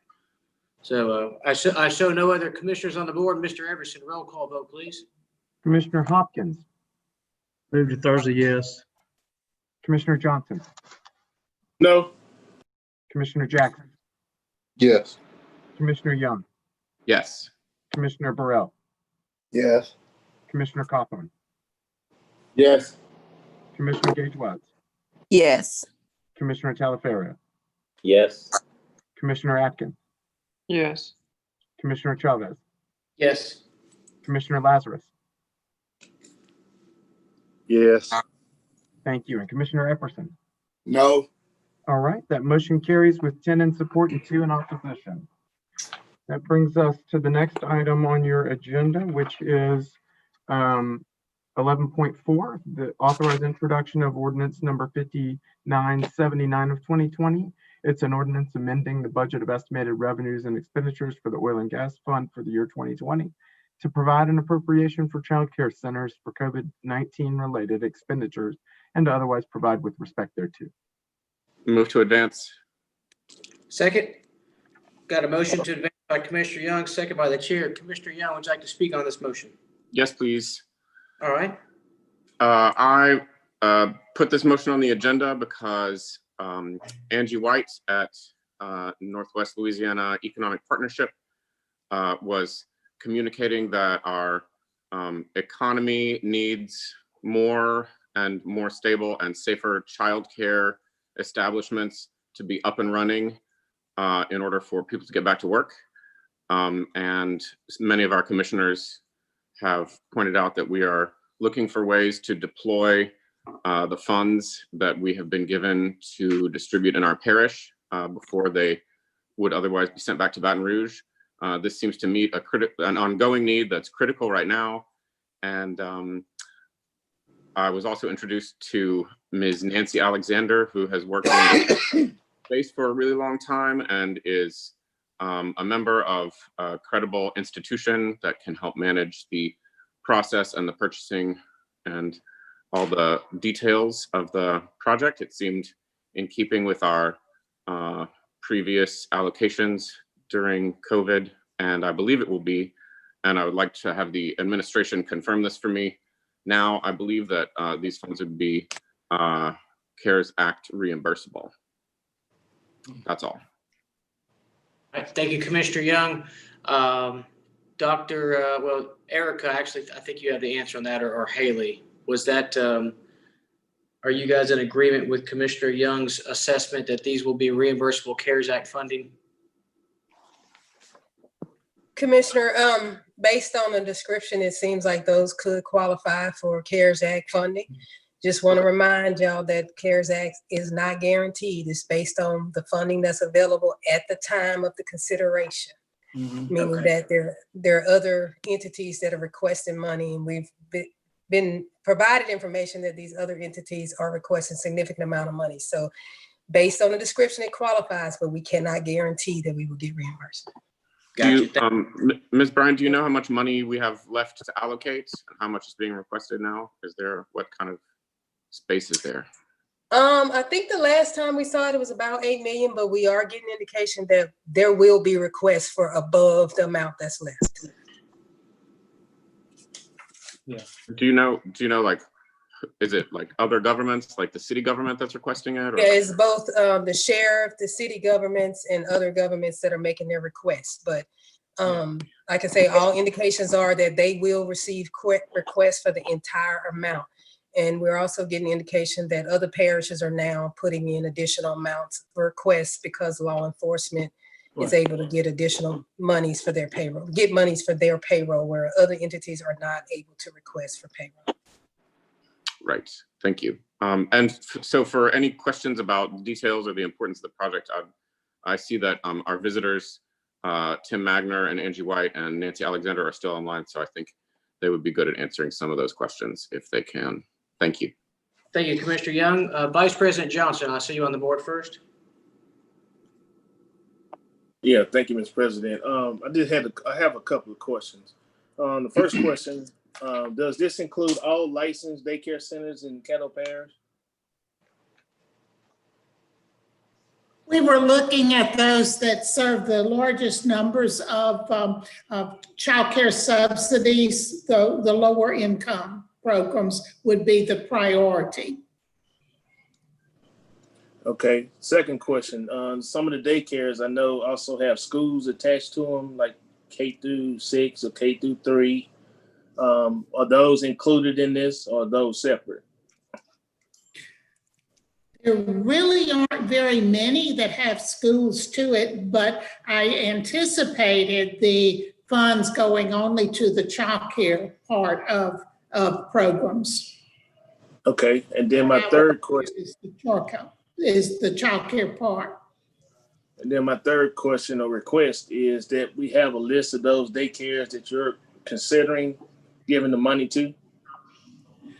It would be available based on an application process for all of the type 3, which is a type of licensing. And those are the centers that are available to take the children from lower income and the child care subsidies. And it would be based on applications. Okay, so where can we find this list of type 3 daycare centers? I can provide you a list, but you can also look on the Louisiana Believes website in the school finder and search for type 3, but I could provide you a list too. All right, I would like to have a list before I actually vote on it. Thank you. All right. Vice President, I have Commissioner Burrell next. Thank you, Mr. President. I just wanted to know, based on COVID, what is the average increase of expenses? Or do you have that figure due to COVID versus prior to COVID? What kind of cost increase are these daycares getting? Well, in staff alone, it's about 50% simply because the ratios and the number of children in each group has been cut almost in half. And so therefore the staff costs per child have increased significantly. And of course, it's easy to see that cleaning supplies, et cetera, have been significantly increased. So you're saying about 50% increase is what I'm hearing you say? About 50% increase in staff per child cost. Okay. That has to do with the reduced numbers, et cetera. Oh, okay. Well, I appreciate that. The only other thing is just an observation, I guess, more so than anything. I guess my question has been, you know, why has there been any more emphasis on childcare prior to COVID from our employers or from our business? I've never seen them come forth and ask for that. That's pretty much has actually been on the backs of the employees. Maybe Dr. Magna might want to try that one. Can you clarify, Representative Burrell? I'm trying to understand what your question's getting at. Now, my question is, prior to COVID, I have not seen a lot of emphasis from the employers, businesses, otherwise, to deal with child care issues. Now that we have COVID and many of the I wouldn't say emergency responders, what do you call it? Those individuals that work in essentials that now have to find child care because of COVID. They either have to stay home or they are afraid to put their children outside their homes. I guess, again, my question is, why has there not been more emphasis from our business community to address child care prior to COVID? And now, because of the lack of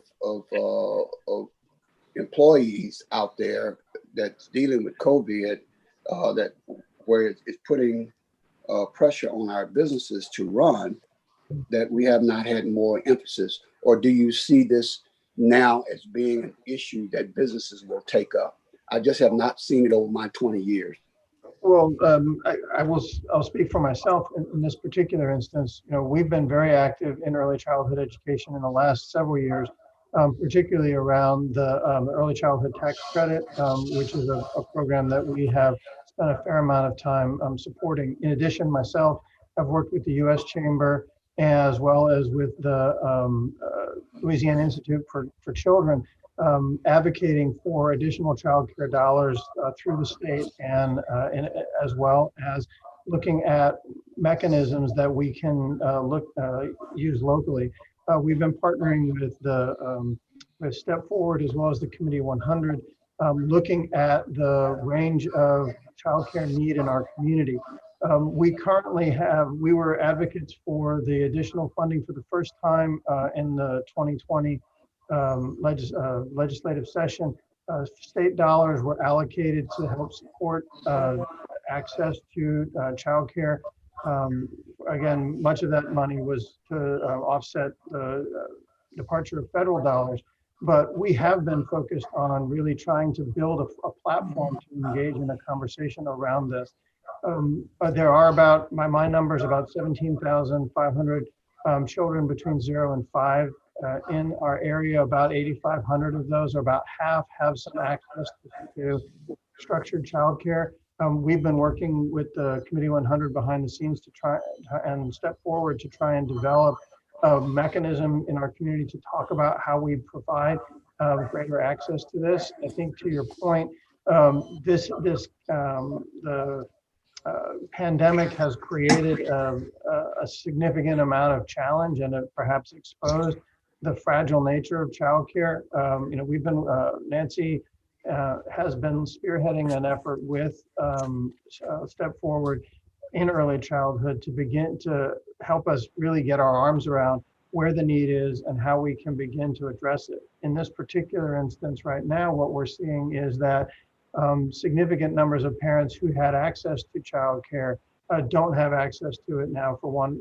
In addition, the childcare infrastructure that's in place is struggling financially. And I think more than anything, what, and I'll let Angie and Ms. Alexander, Dr. Alexander mention, chime in here. But to me, this is a pipeline and an infrastructure challenge. If we let these early childhood education centers go under right now, when the economy comes back or when we're in a position to come back to fully reopen, we won't have the seats to be able to enable particularly toddlers and 3-year-olds the seats that they need. We have more space in 4-year-olds, in part because of efforts on behalf of the school system, but it's really the infants, toddlers, and 3-year-olds where the greatest need is. And so what I think we're talking about in this particular instance is ensuring that we have dollars that can keep the doors open for the system that we have. And then I'm happy to, and I know Nancy and Angie would be as well, to continue a conversation about how we expand the capacity of childcare in our community, because the pandemic has highlighted the need, but the need persisted well before this. And, and we've certainly been, the three of us have certainly been engaged in conversations about how to expand the capacity in our region, even before this, the pandemic. Nancy and Angie, want to comment? Well, that was my whole concern, because over my 20 years of being in politics, daycare has always been an issue. It has been a political issue. It has been a political issue too. And given the fact that now that the pandemic has exposed this problem more so, because it's affecting our business community because of the essential workers that are needed in order to run our business, for them to profit and to sustain. Now we seem to have a renewed interest in childcare, although it's always been there, but it's always been placed on the backs of the employees, not necessarily the employers. The second thing is, are we still, or should I say, is the initiative here to still get more money from the government for childcare, or the private sector is now somehow realizing that we need to step up and do something ourselves? Well, I think there's a combination of factors right now. Given the fact that many businesses themselves are struggling, irrespective of the childcare concerns. There are in the surveys, and I'm happy to share the survey that the U.S. Chamber put together, many employers are beginning to look at things to support family-friendly policies. I know, for example, in our own organization, we're certainly increasing the availability of work from home, flexible schedules, and things like that that enable our staff with children to be able to engage and take care of their children, whether they're home or whether in school, or whether they're home in a childcare context. And I know there are many employers that are renewing their focus on these types of activities. I think right now, and again, we've had these conversations locally about the need to develop a hybrid or a braided funding solution that takes advantage of the state and federal dollars that are available mixed with local dollars, and then also with sliding scales that are available for parents to be able to pay, as well as employer support. So I think this is an infrastructure question. It's not really a point source or an individual business conversation. It really is a community conversation about how we weave together the necessary resources that support families, support children, and support the businesses, the childcare centers themselves. I'm glad to see that you all are now focusing more on your employees, because I know the Family Leave Act has been something that you all, I would say you all, the business community has not necessarily been supportive of overall. And I know that's been out there for some time, and childcare is another issue. So I'm hoping that COVID is exposing a lot of these things that we really need for our society. It's not socialism, and I hate to hear that word. It is something that is a necessity for the welfare of our communities. Thank you, Mr. President. Thank you, Commissioner Burrell. Commissioner Taliaferro.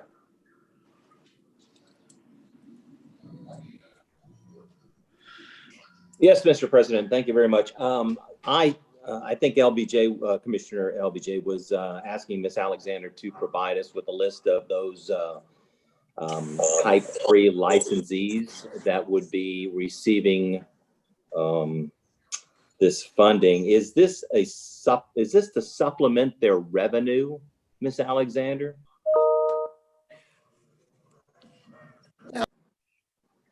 It would help them cover costs that are incurred because of the reduction in number of children, which means the reduction in income, because if parents cannot enroll their children, because now the center that used to take 40 children can now only take 20 or 25 because of the limited numbers, their costs are much higher.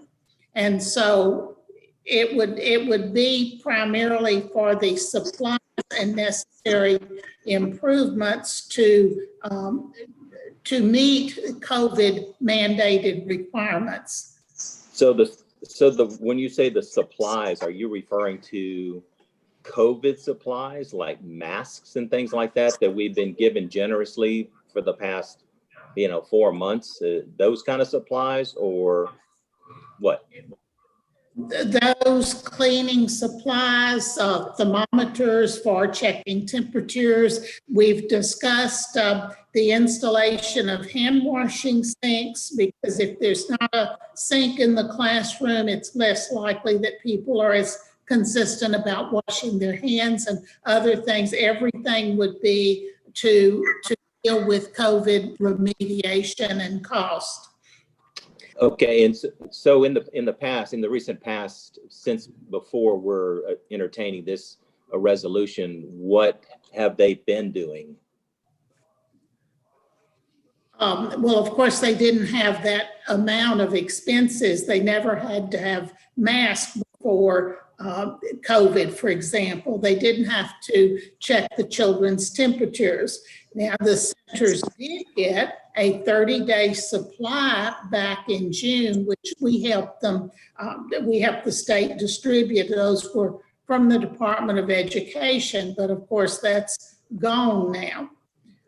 I think it's important to remember that childcare is not a really profitable business. It can be sustainable, but only very large centers are going to have much of a profit margin, or and there are often cash flow problems with the centers, just because if you look at what parents of infants and toddlers can pay, sometimes as 2, even 3 children attending childcare at one time, it seems like a lot, but you also look at the center must pay a staff member for usually about that. One person doesn't work 10 hours a day, but they have to provide coverage for at least 10 hours a day for the time each child is in the center, and they have a maximum number.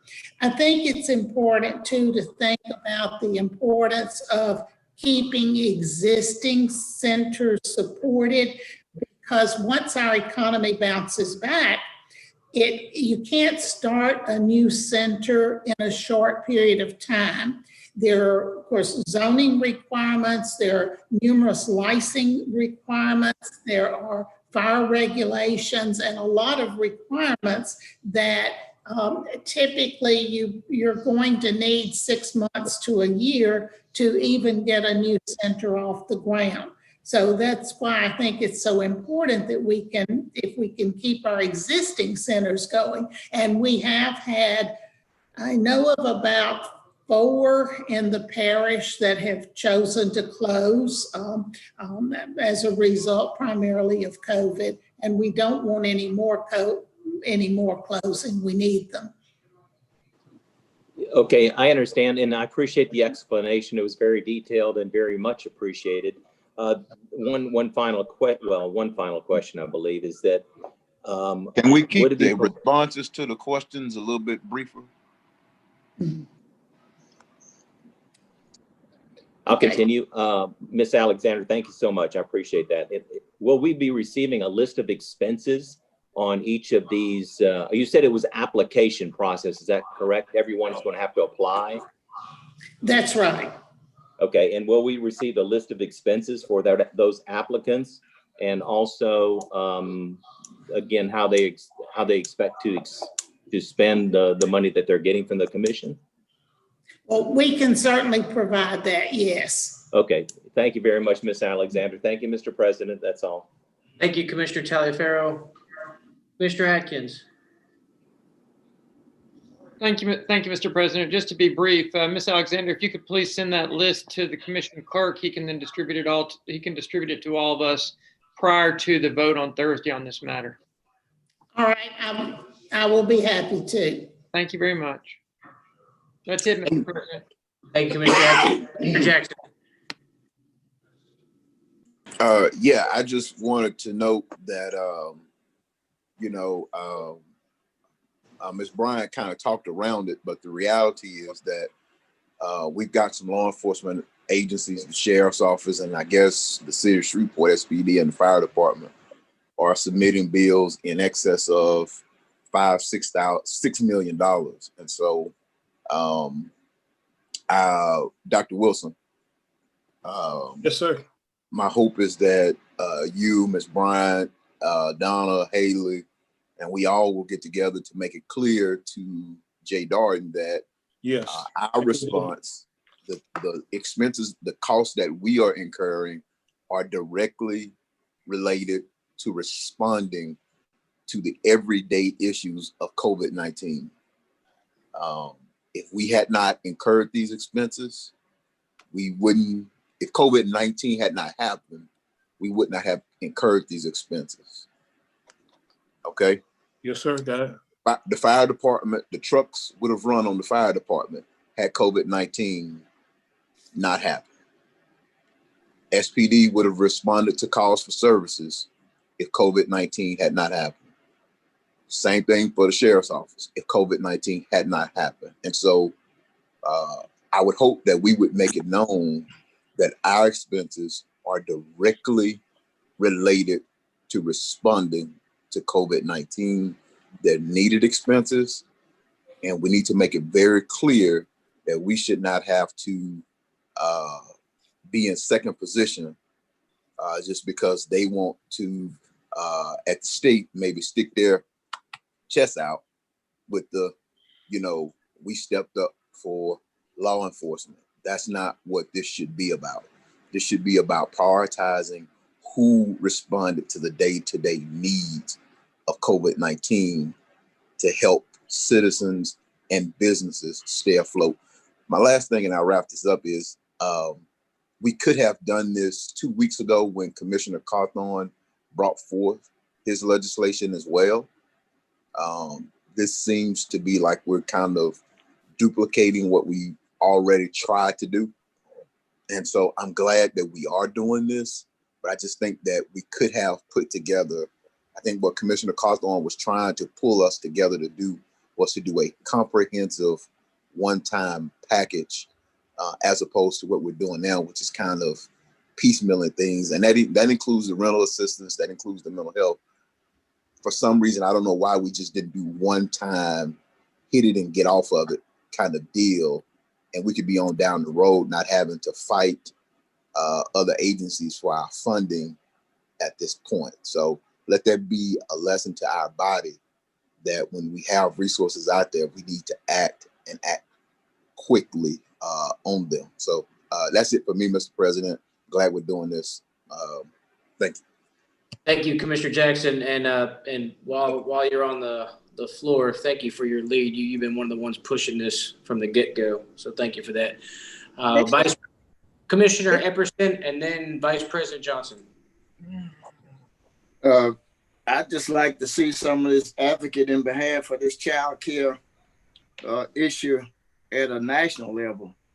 The U.S. House of Representatives 2.5 months ago passed a third comprehensive COVID CARES Act bill, and it's sitting in the Senate. They won't even move on it, which there are billions of dollars for child care, mental health.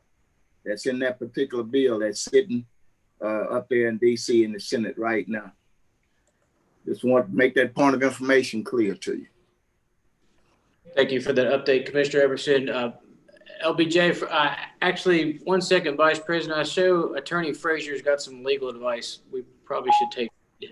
No, I just wanted to point out, somebody mentioned a vote on Thursday. Y'all are moving this to introduction on Thursday.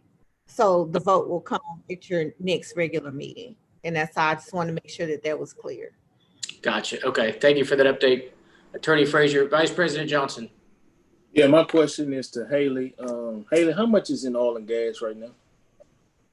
Because I noticed that all of these are pulling from oil and gas. So how much is in oil and gas? About 6 million. Okay. Thank you. That's it. Thank you, VP. Commissioners, I show no one else on the board. Mr. Everson? Commissioner Hopkins, Yes. Commissioner Johnson, Yes. Commissioner Jackson, Yes. Commissioner Young, Yes. Commissioner Burrell, Yes. Commissioner Kaufman, Yes. Commissioner Gage-Watts, Yes. Commissioner Talaferro, Yes. Commissioner Atkins, Yes. Commissioner Chavez, Yes. Commissioner Lazarus, Yes. and Commissioner Epperson. Yes. That motion carries with 12 in support and none in opposition. Move it on. And that brings us to the next item, which is authorized resolution number 67 of 2020. It's a resolution requesting the Registrar of Voters and Caddo Parish Administrator to add an additional early voting location for the November 3rd, 2020 election at either the Shreve Memorial Hamilton Library or Shreve Memorial North Market Library and otherwise. Move to advance to Thursday. Second.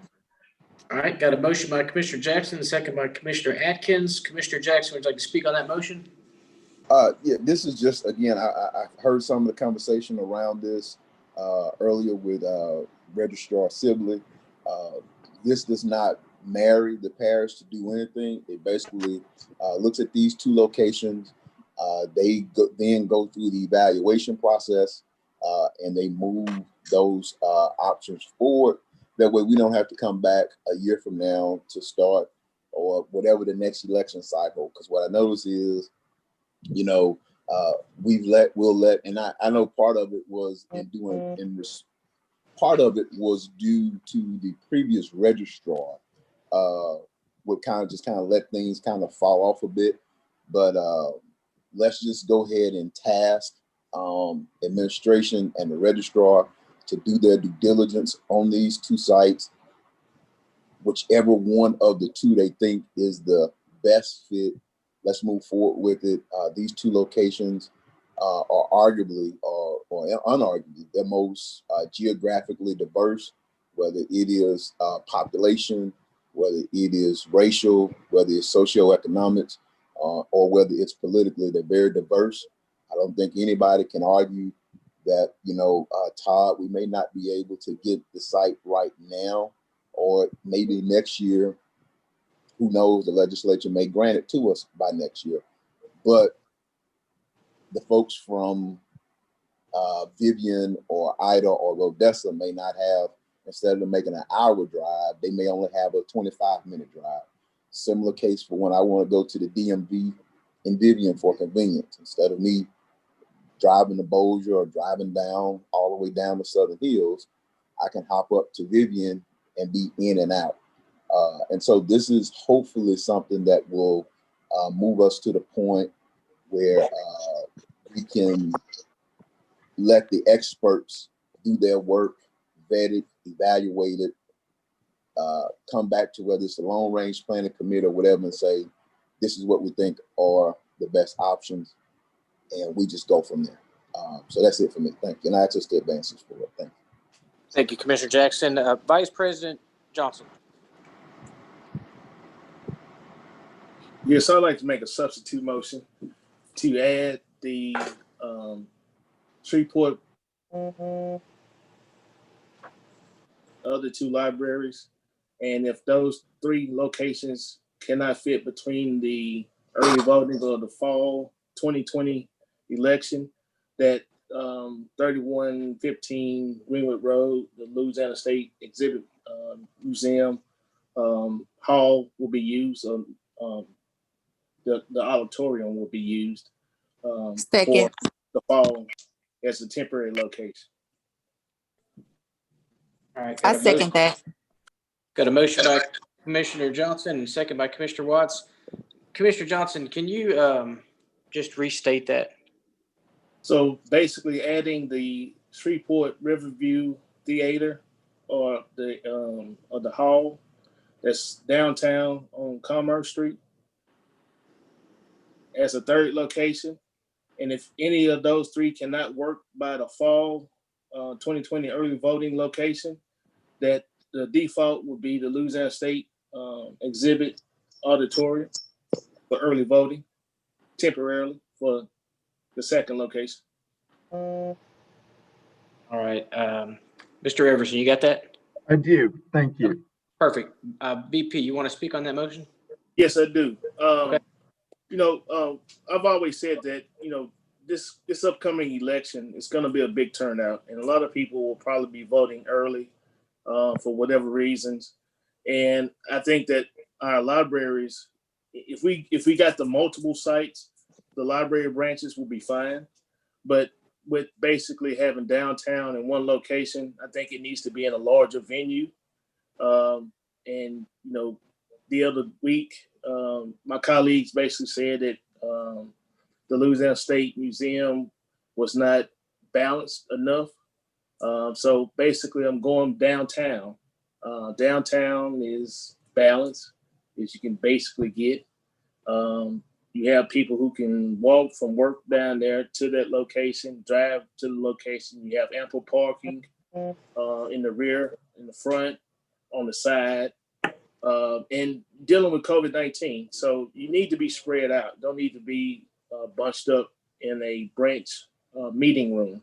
And so the other problem I see too is with a branch that is if someone comes in there and they have COVID-19 and an employee of the library gets sick, they shut that branch down and they gonna disinfect it. Last week we had 3 libraries shut down: West Shreveport, Wildett, and Atkins. Those 3 libraries were shut down because employee tested positive and they shut them down. So if you're looking at Riverview Hall Theater, it's not being used. And so it will be a good location to have early voting just for the fall 2020 elections. So that'll be in October and November. And then we can basically go to legislation and try to get those other locations, which could be at libraries, which will make now multiple locations to be able to go to those smaller rooms. But I'm just looking out for the well-being of people that's trying to go early vote and to make sure that they in a venue that's large enough and the people won't be on top of each other. That's all I have. Thank you, VP. Commissioner Young. I wanted to speak about the other motion, not the substitute. Sorry. Thank you. Okay, no, it's okay. We're just going in order. I'll put you on the board at the bottom. Commissioner Atkins.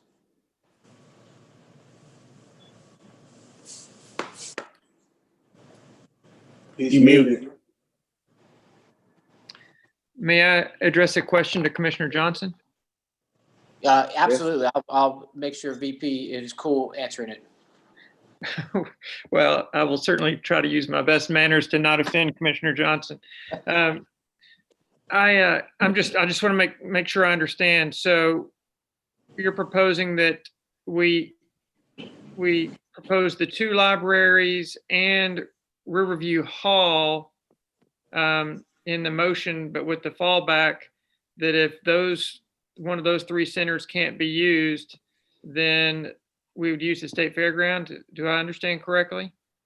Yes, we only got one location to pick, and I think that from the general public, the comments, if I'm not mistaken, Jeff, you said there was over 250 calls about right under 250, probably so, around 245. I mean, and that's a large number that we've had for public comments for any subject. And if the citizens want a second location, and we done, I almost said the wrong word, but if we done messed around all this time and not selected a location, we're doing our public injustice. That we didn't get off our butt and do what we needed to do to make a location for early voting, a second location for early voting. So my deal is a compromise that if administration and the rest of voters can work one of those 3 spots, then that's fine. But if they can't work one of those 3 spots, the fallback should be to the Louisiana State Fair Museum for this election, because we owe the public a second location.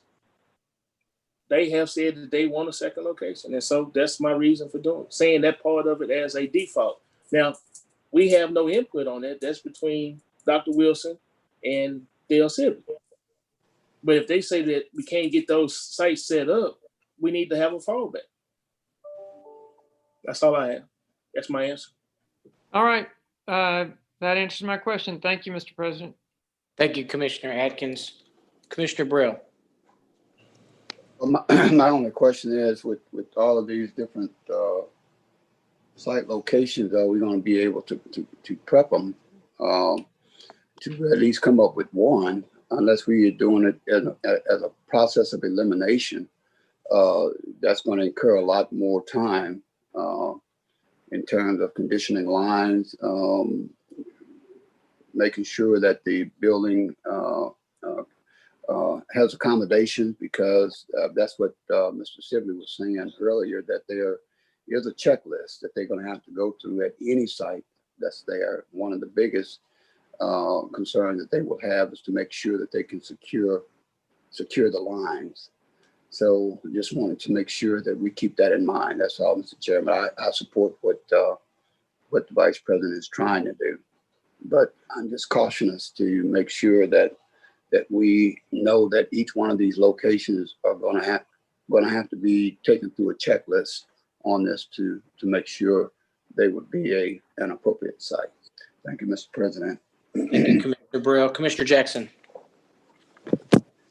Yes, I'm from what I hear directly from the registrar's mouth is that the longer we take what I hear the registrar saying is they have, Dr. Wilson, if I heard that correct, the registrar's office has the unilateral authority to choose a location. Is that correct? Yes, sir. Okay. I also heard the registrar say that he is giving the commission the respect to choose a location, but they don't necessarily have to follow that recommendation. Is that correct? That's correct. Okay, so we can choose the state fairgrounds and they can say, hey, we just can't make this work for 2020. And so I just want to be clear that my resolution, I want to make sure that I distinguish the difference between my resolution as it is now and the substitute motion is that my resolution does not try to force the issue or make a location mandatory right now. It basically gives them the opportunity to do the evaluation, do the assessments, and get back to us. If they can make it work for 2020, that would be awesome. But to say, okay, well, if these 2 locations don't work or these 3 locations don't work, then we're automatically going to move to the state fairgrounds. That'll be 2 or 3 weeks that they would have probably spent evaluating, which leaves them with maybe 2 weeks. I mean, we got to remember tomorrow is September. So it leaves them with less than a month to try to stand up an early voting site. And so I just want us to be clear about what it is that we're trying to do. I would not have a problem with it if we had more time. But I think just right now, my resolution simply asks that we give the opportunity to evaluate and perform the assessments so that we can make good judgments in the best interest of the public. A lot of times, yes, the public may want us to go faster on things, but we have to do what's in the best interest of that public as well, because they're also going to hold us accountable and look at us if it doesn't go right or if they get nothing at all. And so I just want us to keep that in mind. Thank you, Mr. President. Thank you, Commissioner Jackson. I agree with you, Commissioner Jackson. Point of clarification. Yes, sir, Commissioner Burrell. Going back to Commissioner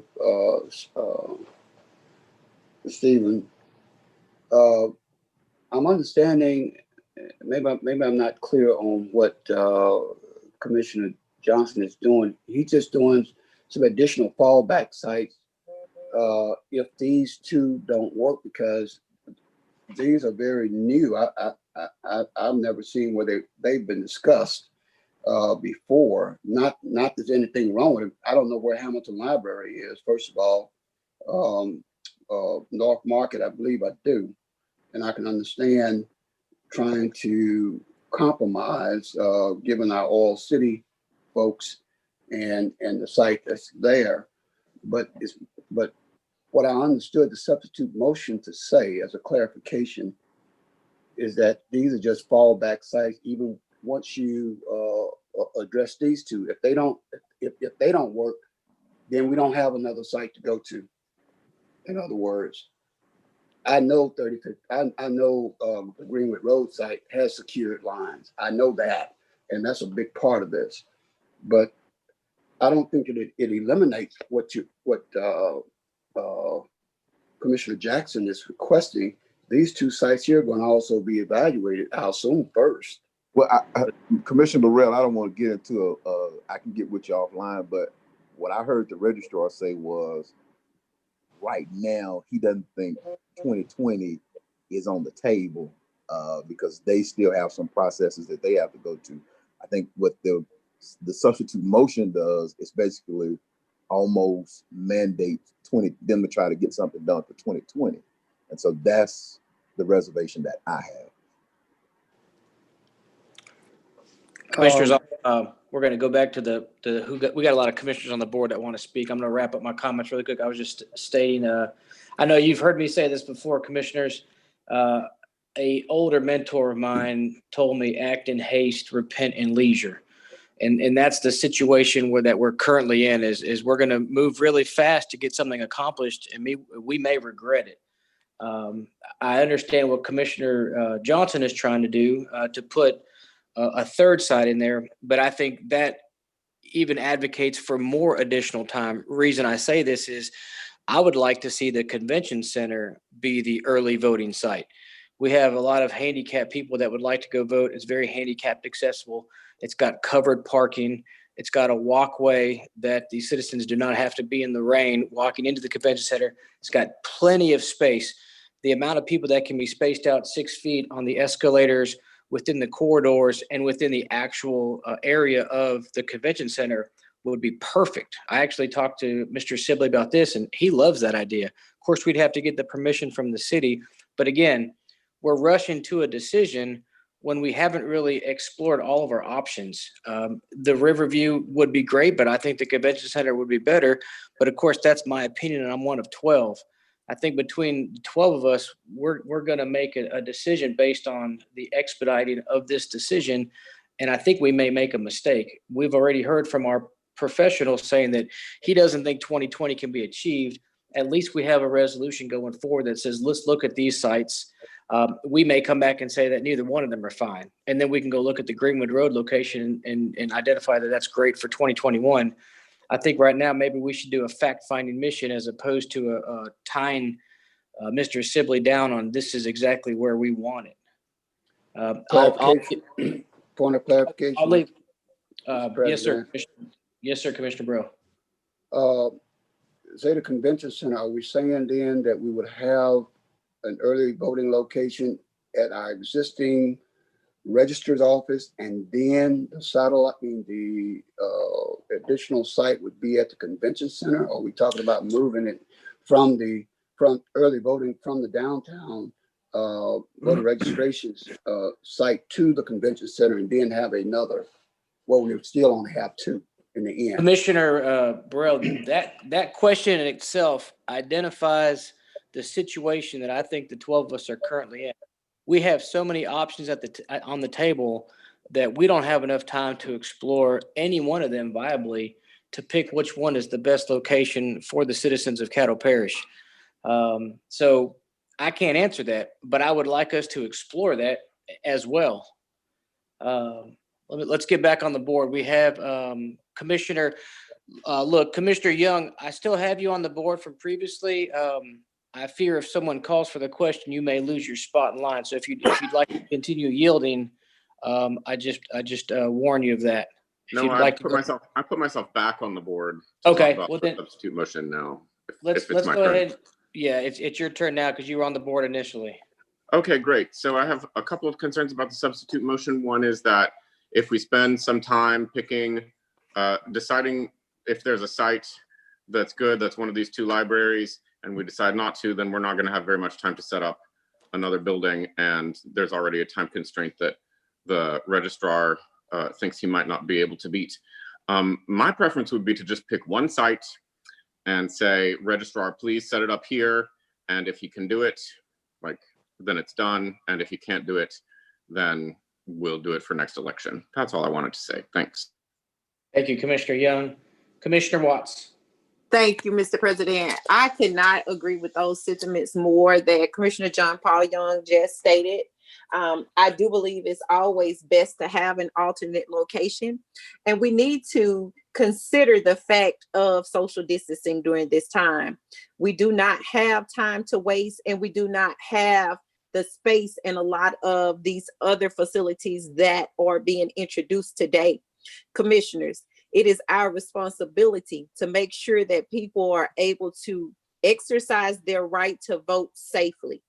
And I think it is a very simple call today that it doesn't take that long to view these facilities. And I think that if we make a statement and say this is what we're expecting to happen, he did not say it was impossible. He said that this is something that he didn't know could be done or not. But he did not say that this would not happen for this election. We need to focus on making this happen during this pandemic to make sure that people can properly space out with adequate parking. It will be a total chaos downtown at this time if everybody tried to go down there for the early voting location. So I think that we should support the substitute motion, move forward at an expeditious rate. We have to make some decisions at this time that does not allow us to waste time. So I'm just asking you all to evaluate what we have before us and move forward on it. Thank you. Thanks, Commissioner Watts. I got Commissioner Lazarus, you haven't spoken, then we'll get VP and then Commissioner Burrell. Call for the question. Second. That was okay. Call for the question. And who was that second? I'm sorry, I couldn't hear. Jackson. Okay. Mr. Everson, we got a call for the question. Roll call, please. Commissioner Hopkins. Yes. Commissioner Johnson. No. Commissioner Jackson.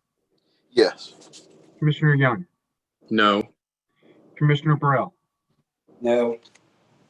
Commissioner Cawthorn. No. Commissioner Gage Watts. Nope, we've been talking about it 2 weeks. Might as well talk about it some more. Commissioner Talaferro. No. Commissioner Atkins. Yes. Commissioner Chavez. No. Commissioner Lazarus. Yes. And Commissioner Epperson. No. Okay, thank you, Commissioner Epperson. That motion does not carry. You had, let's see, 4 in support and 8 in opposition. Thank you, Mr. Everson. VP, you are on the board. Thank you, Mr. President. You know, what I appreciate Commissioner Jackson making that distinction, but I didn't try to slide one in. When I made my motion, I made it based on having a second location for fall 2020. When you look at the library branches, and many of you probably have been to those, the meeting rooms are set up the same way. So when you look at one, you basically looked at all of them. The situations will be the same in each one of those libraries. So to say that that's going to be wasting time or it's going to take a bunch of time, we're making excuses. And that's one thing that the public always says that happens with government bodies. They make all these excuses of why they can't do things in a certain amount of time. We all knew that we was trying to get a second location. Couldn't agree to one. These are some compromises. This is another compromise. And basically what I'm saying is we need to have a larger location. In talking to the mayor, basically convention center is on the table, Riverview Hall is on the table. The only reason I made the Riverview Hall is because it's closer. Parking is closer to the building. It's ADA as well, because it has to be ADA compliant. And so the convention center, to have some senior citizens walk from the parking lot all the way down to the convention center will be pretty stressful on a lot of situations. So that's why I said Riverview Hall. Now, if you want to throw the convention center into the mix, I'm fine with that too. That way we can say we got 4 locations. If you want to say that, we'll have 4 locations. And then as a default, you still have the Louisiana State Museum building. Now, why I keep going back to that? Because it's plug and play. The line is already there. The machines will go in, plug in, and you got an auditorium that you can seal up every night and it'll be closed, fine. So I just don't want us to have all these excuses of saying that we can't have a second location because of time. We still got enough time to do this if we vote on it and move forward with doing something. Right now, we're sitting on our hands, not doing anything at all. And this is a simple task. This is not nothing hard. It's just getting a second location for early voting. And I think the majority of us feel that it needs to be in a location where a lot of people could go and assess it. Now, where those venues are, I'm sorry, they in certain locations. And that's the way they built them at. They had built them somewhere else. I'm quite sure some of you guys will be saying, well, that venue need to be here. But this is where they built them at. So there's nothing that I can do about that. But we need to have a second location. The public has demanded that pretty much from what we've got calls in, emails, and all that. And to give someone an out and saying, well, we can't get it done now, let them try. We're not even letting them trying to come back and say, well, commission, we couldn't get it done. We're already giving them the excuse that it can't get it done. So I'm asking us to get off our butt, make a vote, and get this thing done. Thank you. Thank you, VP. Commissioner Burrell, then Commissioner Jackson. Mr. President, I like your idea too, so I'm gonna make a substitute motion to add that location in addition. If I can get a second. I'll second that, Commissioner Burrell. I think it makes sense, and I recognize Commissioner Johnson's reasoning, and his reasoning is appropriate. It is closer, but I think that the convention center is an opportune location also. So that's basically the reason why I would like to add that one.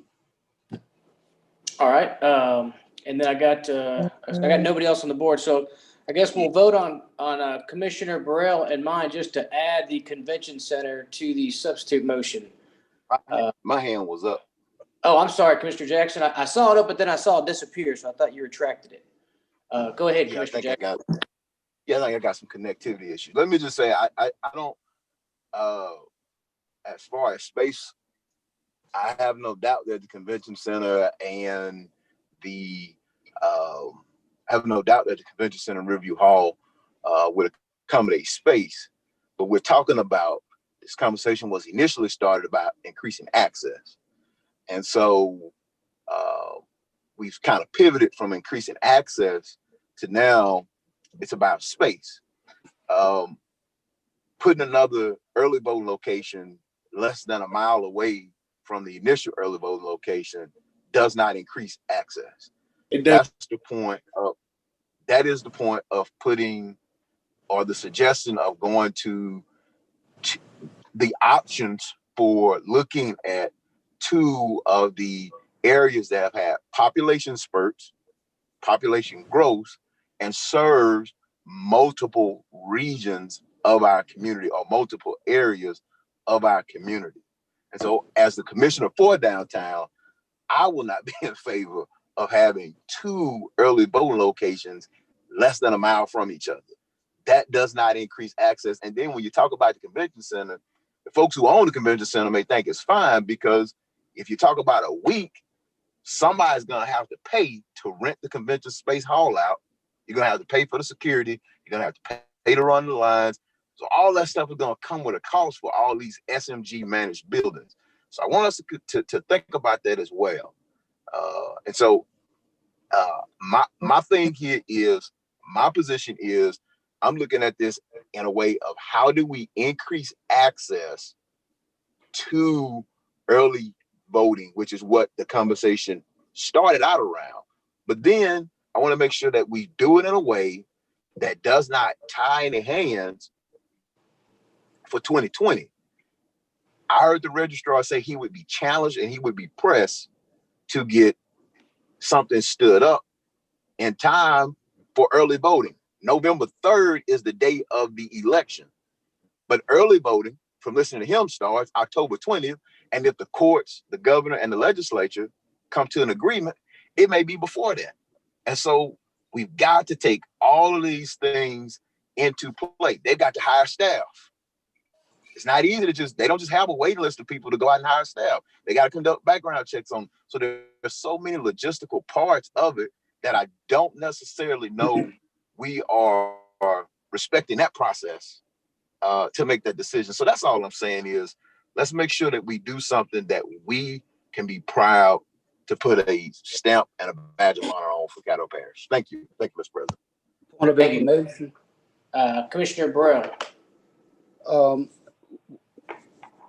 My point of information is, even the substitute motion does not exclude the first two sites that are on this, that's in this resolution. It does not exclude that. It just added. I know that it does not, but the language says that if they don't, we move to these options for 2020. Okay. We move there for 2020. So that is my issue, is we basically saying, if you look at these two and they don't work, then for fall 2020, we're gonna go. We in fall 2020, what, in a day or two from now? Right. So my point of information is, if those two doesn't work, then we won't have anything. We won't have anything beyond that. From what I'm understanding you to say, you're locking us into those two, and that's it. Period. Maybe I'm not understanding something here. What I'm saying is, look at those. You are correct. You are correct, Commissioner Burrell. Okay, those two locations. But I also, but what it says is, if you can't get it done for 2020, it doesn't say if you can't get it done, then we're through. It says if you can't get it done for the November, we still got a December 2020 election. It may be said that we can get it done for December 2020 early vote, which would give them more time, less pressure to stand something up for the November 2020. All I'm saying is, and I can't speak for the staffing of the registrar's office and the logistics of the registrar office. What my resolution says is, let's look at these two locations, and of those two, let's pick the most desirable one of those two based on population, based on socioeconomics, based on geographic location. And if those two one of those two don't work for 2020, then 2021 is automatically, we're going to stand something up for the election cycle in 2021. My point is, if neither one of those work, then are we just going to say, well, we won't do anything? We may have time to stand up another location, a third location if these doesn't work. What I'm understanding you to say that you just want us to look at those two and we either got to force one of them to work in order to have early voting, or we will not have early voting at another location if these doesn't work. I think understanding based on, yes, sir. Well, based on best practices that I've seen from Bossier Parish, who has been doing multiple locations going on 10 years now, the library system has worked very well for them. And the location down at Hamilton South, that room is pretty large and can hold way more people than some of the other locations. So I think, and then the location at the Shreveport North up here, it serves multiple geographic regions. It helps cut down on the time. So there's some ups, a lot of ups, and I'm kind of confident that these two locations, given the best practices of Bossier, will be ideal. Well, if that's the case, this is my final comment. If that's the case, then one of those will be the location. We're not excluding it. That's what I'm not understanding. We're not excluding your sites at all. We're just adding some others in case those two don't work. Is what I understand. So why don't we just add all city locations too then? Well, Commissioners, let's debate this. Let's debate this with a vote. I still got a couple more commissioners on the board. I got Commissioner Cawthorn. Yes, Commissioner Jackson said essentially what I was going to say in terms of the proximity to the Marshall Street location and the convention center. Whereas it sounds like a good idea in theory, and our practicality it may not be.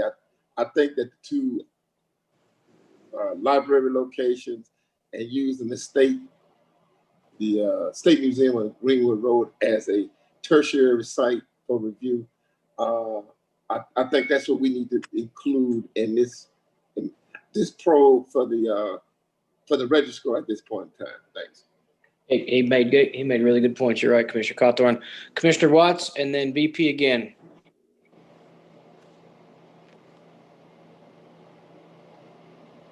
Stormy, you're up. Thank you. Thank you, Mr. President. I think that there has been great comments about the sites. However, I do believe that we could increase the capacity wherever we are in the center of Shreveport, which I do believe that downtown area is the center part of Shreveport.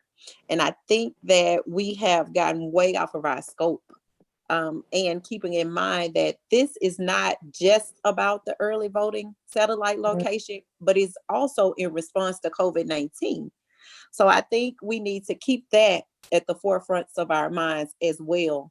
I think many of us on this call have been advocating for early voting satellite location for quite some time.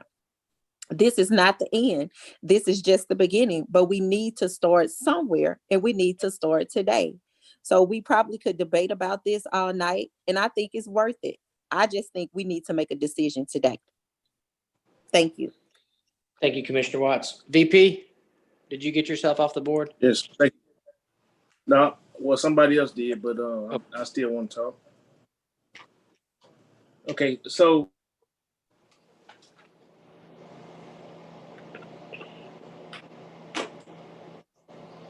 and Bossier City has more population,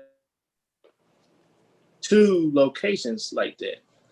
When the parish chief for Caddo Parish is Shreveport.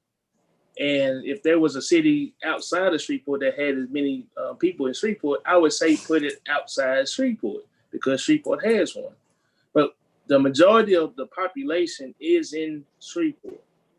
It's about 196,000 people in Shreveport. And so therefore, that's why I'm saying it needs to be in Shreveport. Now, when you talk about location-wise, like I go back to, the libraries will be fine if we have multiple locations, like 3, 4, 5 locations.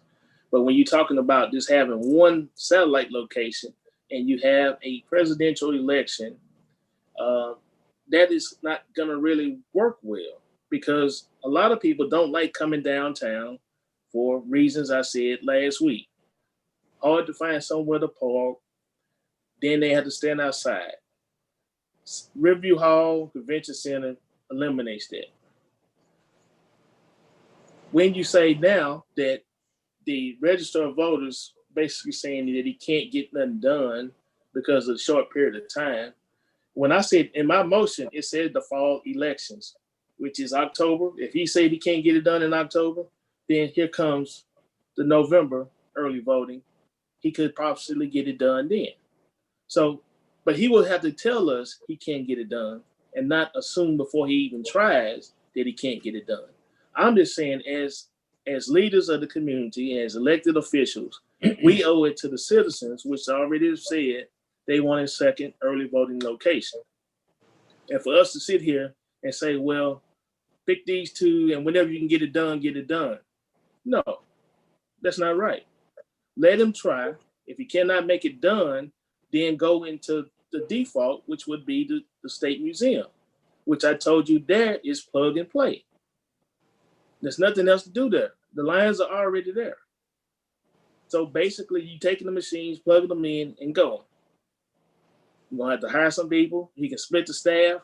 I mean, there's ways to work around what we need to get done for the citizens of Caddo Parish, other than make excuses for him not to do what we would like and the citizens of Caddo Parish would like. Now, if that's what y'all want to do, that's fine. But all this other CARES Act and getting money out to these different organizations and different people, that was an urgency. This is an urgency too. And we need to act upon it. Thank you. Thank you, VP. Mr. Everson, I see no one else on the board, so it looks like we have 3 votes to make. So you want to take the first substitute motion? This is the motion from Commissioner Burrell to add the convention center. That's the first one before us. All right. All right, Commissioner Hopkins. No. Commissioner Johnson. Yes. Commissioner Jackson. No. Commissioner Young. No. Commissioner Burrell. Yes. Commissioner Cawthorn. Point of reference, what are we voting on? This is whether to add the convention center as a potential early voting site. Okay, no. Okay, Commissioner Gage Watts. Yes. Commissioner Talaferro. No. Commissioner Atkins. No. Commissioner Chavez. Yes. Commissioner Lazarus. No. And Commissioner Epperson. No. Okay, that motion does not carry. It has 8 in opposition, 4 in support. So, Okay. So that brings us to the motion, and somebody correct me if I've gotten out of order here. There was quite a few, but the one I have before that is to add Riverview Auditorium to the initial 2 sites. If none of those 3 sites work, default to the Louisiana State Exhibit Museum temporarily. That's correct. Okay. Commissioner Hopkins. No. Commissioner Johnson. Yes. Commissioner Jackson. No. Commissioner Young. No. Commissioner Burrell. Yes. Commissioner Cawthorn. Yes. Commissioner Gage Watts. Yes. Commissioner Talaferro. No. Commissioner Atkins. No. Commissioner Chavez. No. Commissioner Lazarus. No. And Commissioner Epperson. Yes. Okay. We have 5 in support and 7 in opposition, so that motion does not carry. And so that brings us back to the original motion, which is to advance 67 to your Thursday's agenda, Resolution 67. Okay, Commissioner Hopkins. Yes. Commissioner Johnson. No. Commissioner Jackson. Yes. Commissioner Young. Yes. Commissioner Burrell. No. Commissioner Cawthorn. Yes. Commissioner Gage Watts. Commissioner Gage Watts, I didn't hear your response. Commissioner Talaferro. Yes. Commissioner Atkins. Yes. Commissioner Chavez. Yes. Commissioner Lazarus. Yes. And Commissioner Epperson. No. Okay, I've got, let's see, I've got 8 in support, 3 in opposition, and 1 absent is what I heard, unless anybody can correct me. That motion would advance to Thursday's agenda. And that brings us to the next item, authorize resolution number 69 of 2020. It's a resolution urging and requesting Governor John Bel Edwards to establish a moratorium on evictions of tenants within the state of Louisiana and otherwise providing respect thereto. Move to advance. Second. Got a motion by Commissioner Young to advance and a second by, who was that? Jackson. Jackson. Okay, I thought it was by Commissioner Jackson. Commissioner Young, would like to speak on that? Yes, please. Go ahead. I have been informed that the federal moratorium on evictions has recently expired. I think that the economic conditions in Caddo Parish are such that it would be highly beneficial to us not to evict people if they can't pay their rent. I know that that's not normal, but evictions are always managed by the state. They're managed by the marshal or another law enforcement agency. And now it makes sense to me to have a policy from our government not to evict people. First of all, because there are government enforced restrictions on business that have put people out of work and therefore unable to pay their rent. Many landlords will probably be merciful and not try to evict people, but there are likely some marginal cases in which agreements won't be reached, and landlords who are absentee or just unsympathetic will put people out on the street despite the improbability of getting a fresh tenant in properties. I think that would be bad for our economy. I think it would be bad for our public morale. I think it would be bad for public health. And I think it's appropriate for us to have a pause, a temporary pause determined by, our state government. We don't have this authority to do it ourselves. I think it's appropriate to have a temporary pause in the normal enforcement mechanism for collecting rent, which is eviction. And so I hope other people will support that too. Thanks. Thank you, Commissioner Young. Commissioner VP Johnson. Thank you. It sounds real good, but all it does is creates a domino effect. So if the tenants don't pay the landlords, then the landlords can't pay the banks.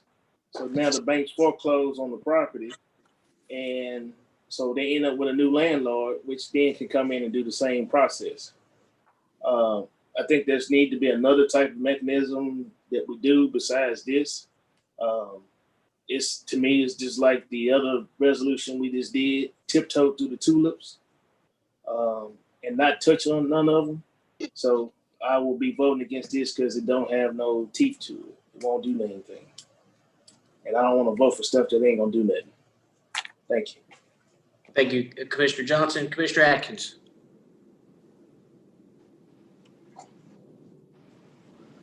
Thank you, Mr. President. I'd like to see the tenant-landlord relationship stay as it was originally intended to be between two contracting adults. And although I recognize the government has been in the middle of this for the last 6 months or so since COVID started, I would prefer to see us return to a more market-based relationship. So I will not be supporting this resolution. Thank you. Thanks, Commissioner Atkins. Commissioner Jackson. Yes. Is Attorney Frazier or Bernstein on? Yes. Could we petition, or could the state Supreme Court or even the district court, could they issue an order? Basically, I seem to recall at some point they halted like doing capital trials in Louisiana for a while or something like that. Could they do that? Refuse to hear eviction cases at the district court level? Is that, or at the city court level?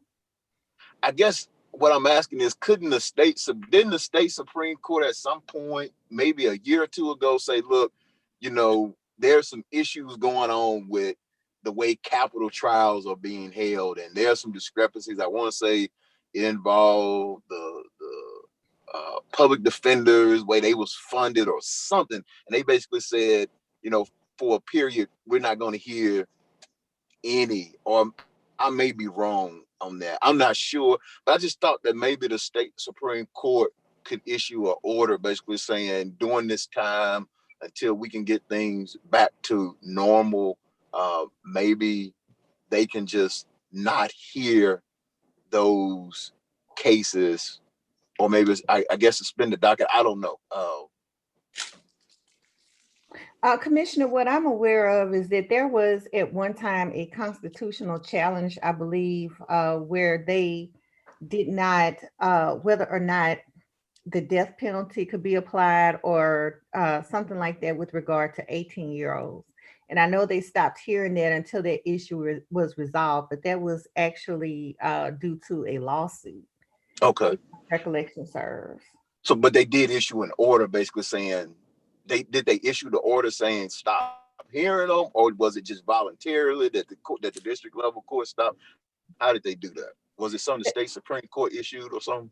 I'm really not sure, but it would be something that a lower court would not hear until if they knew it was in front of the Supreme Court, until the Supreme Court ruled on it, because you run the risk of having your case sent back if you end up ruling contrary to what they ruled. Mm-hmm. So let me ask you this: Do we know, or can we find out if the district, and I guess people out in the parish would go to district court for evictions, and people in the city, I know they go to city court. How does it work here? I believe in the parish it may go to justice court. Justice of the peace. Justice court, yes. Okay.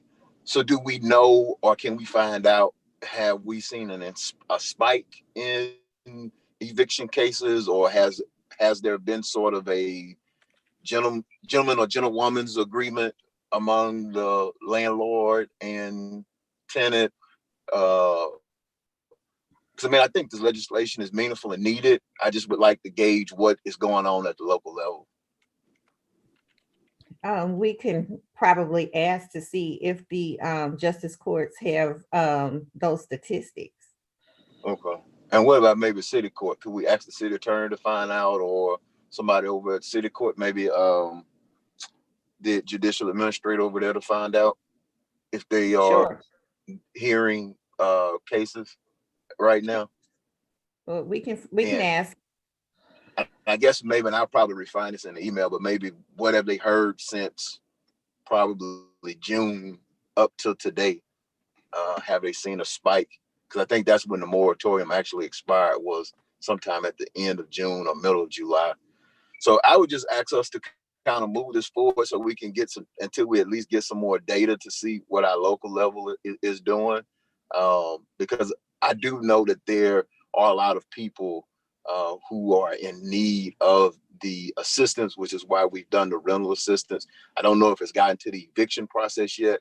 I do know for homeowners, the moratorium was put in place to the end of the year with the banks so that they could restructure. They need to work with them on refinancing or restructuring their loan.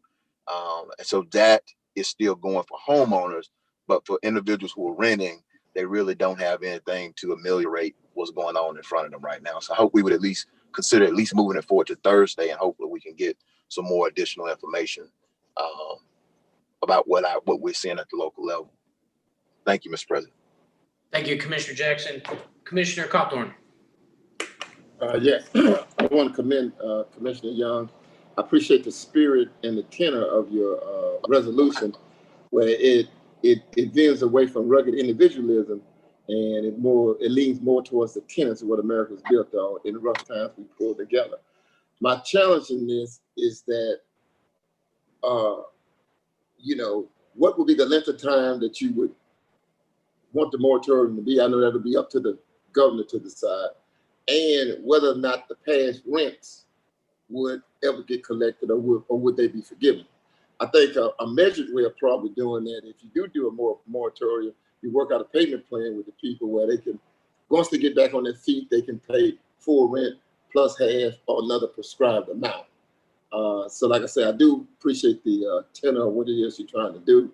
I just think that just needs to be a little bit more detail to it, a little bit more structure. And kind of agree with Commissioner Atkins, the market would have to dictate that. Thanks. Thank you, Commissioner Cawthorn. Commissioner Taliaferro.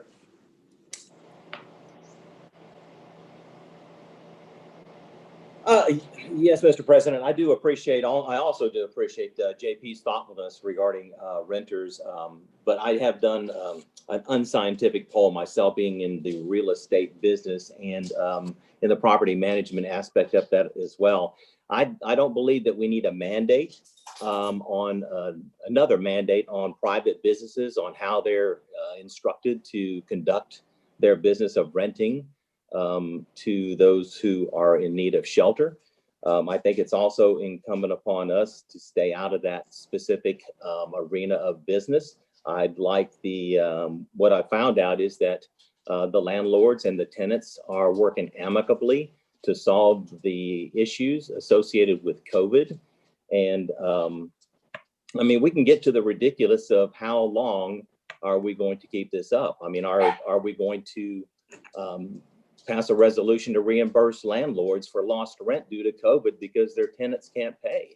I mean, how long down the road are we going to, continue this reimbursement or people not being able to pay their bills? And I agree, but I can't remember what commissioner said it, but the point is that those of us that do have rental properties have bank notes.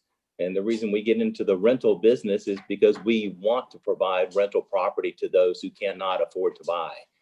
But on the other end of it, that we are willing to negotiate, and we are willing to work with those renters, to pay half, a quarter, whatever payment is necessary, without evicting them. We don't want to evict anybody. And I think everybody will agree that nobody wins. And I think John Paul and I had this discussion. Nobody wins if anyone is evicted.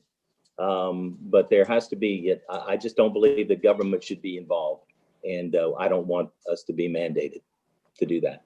Thank you, Mr. President. And John Paul, thank you again. Thanks, Commissioner Taliaferro. Commissioner Hopkins. Yes, sir. Mr. Jackson, just to answer your question, from me being familiar with the JPs up north, I know they work as hard as they can to not evict the people out of these homes, and they try to work with the homeowner to work out a viable plan. So I know that's something they've done for years up here. Even though at times it becomes hard, they do try to do that. Thank you. Thank you, Commissioner Hopkins. Commissioner Watts.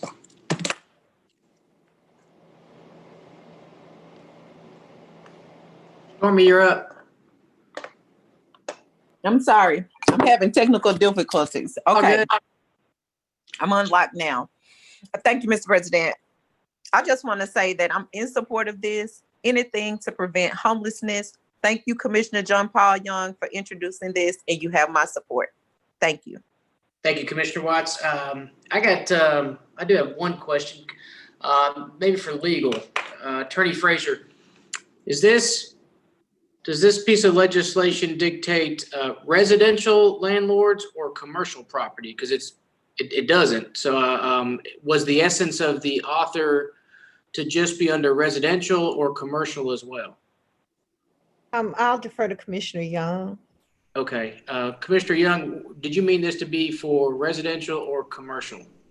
When I was thinking about it, I was primarily imagining residential tenants, but I don't think that this is a good time to evict commercial tenants either. I think that we shouldn't be evicting people right now. So that leads me to a second question, and I know Commissioner Young can answer this. Attorney Frazier, I do have a commercial property and I do have one tenant. Do I need to abstain from voting on this because obviously I would be deemed a landlord in this situation?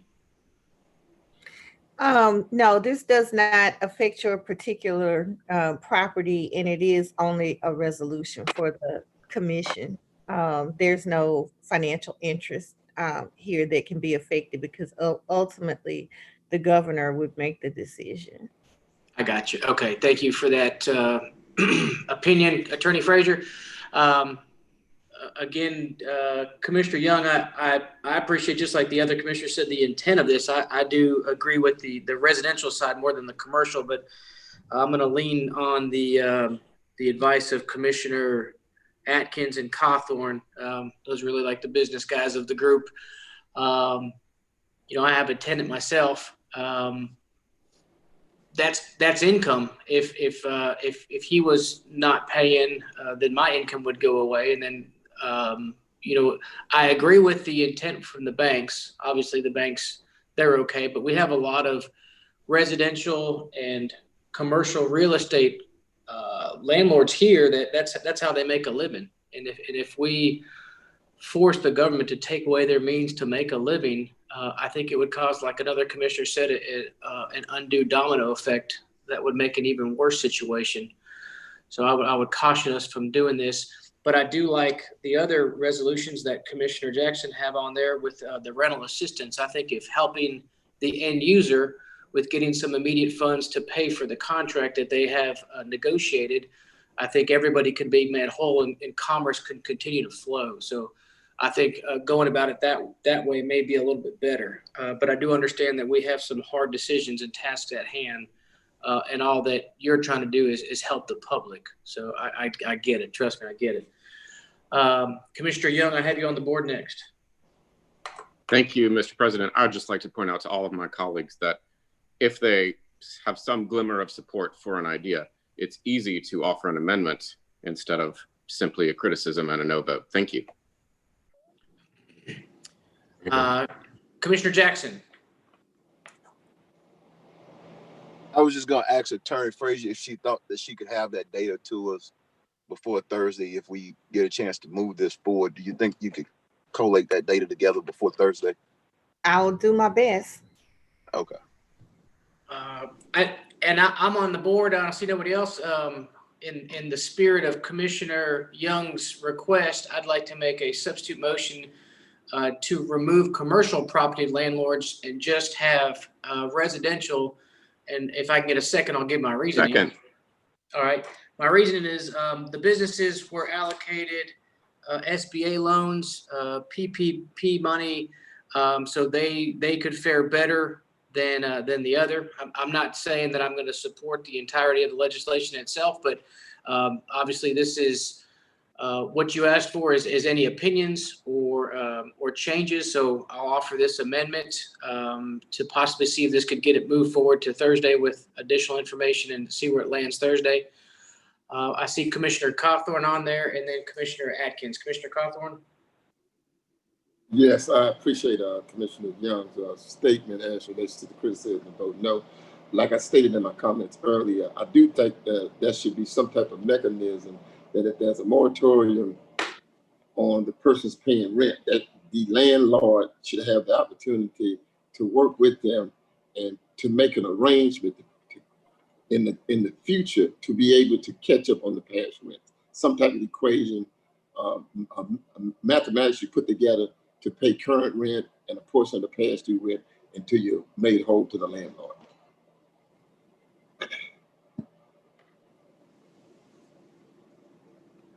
Commissioner Cawthorn, does that conclude your comments? I didn't hear kind of a. Yes.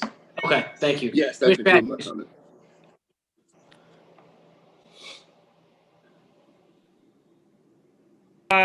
Thank you, Mr. President.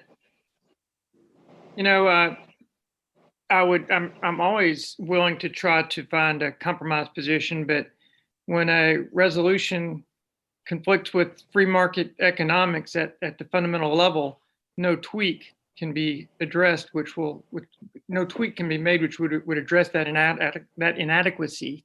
So I won't be supporting either the compromise resolution or the original resolution.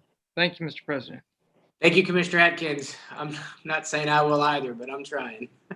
I see nobody else on the board. Mr. Everson, a roll call vote, please. Commissioner Hopkins. No. And Commissioner Johnson. Commissioner Johnson, I didn't hear you. Commissioner Jackson. Yes. Commissioner Young. Yes. Commissioner Burrell. Yes. Commissioner Cawthorn, Yes. Commissioner Gage Watts, Yes. Commissioner Talaferro, No. Commissioner Atkins, No. Commissioner Chavez, Yes. Commissioner Lazarus, No. and Commissioner Epperson. Yes. Okay, that motion does pass with 8 in support. Oh, I'm sorry, with 7 in favor, 1 I did not hear a vote on, and there were 4 that were opposed. All right, now we take a vote on the original motion. So that amends. to Oh, number- that's it. That was a substitute. Yeah, that's the substitute motion was to amend and move forward, right?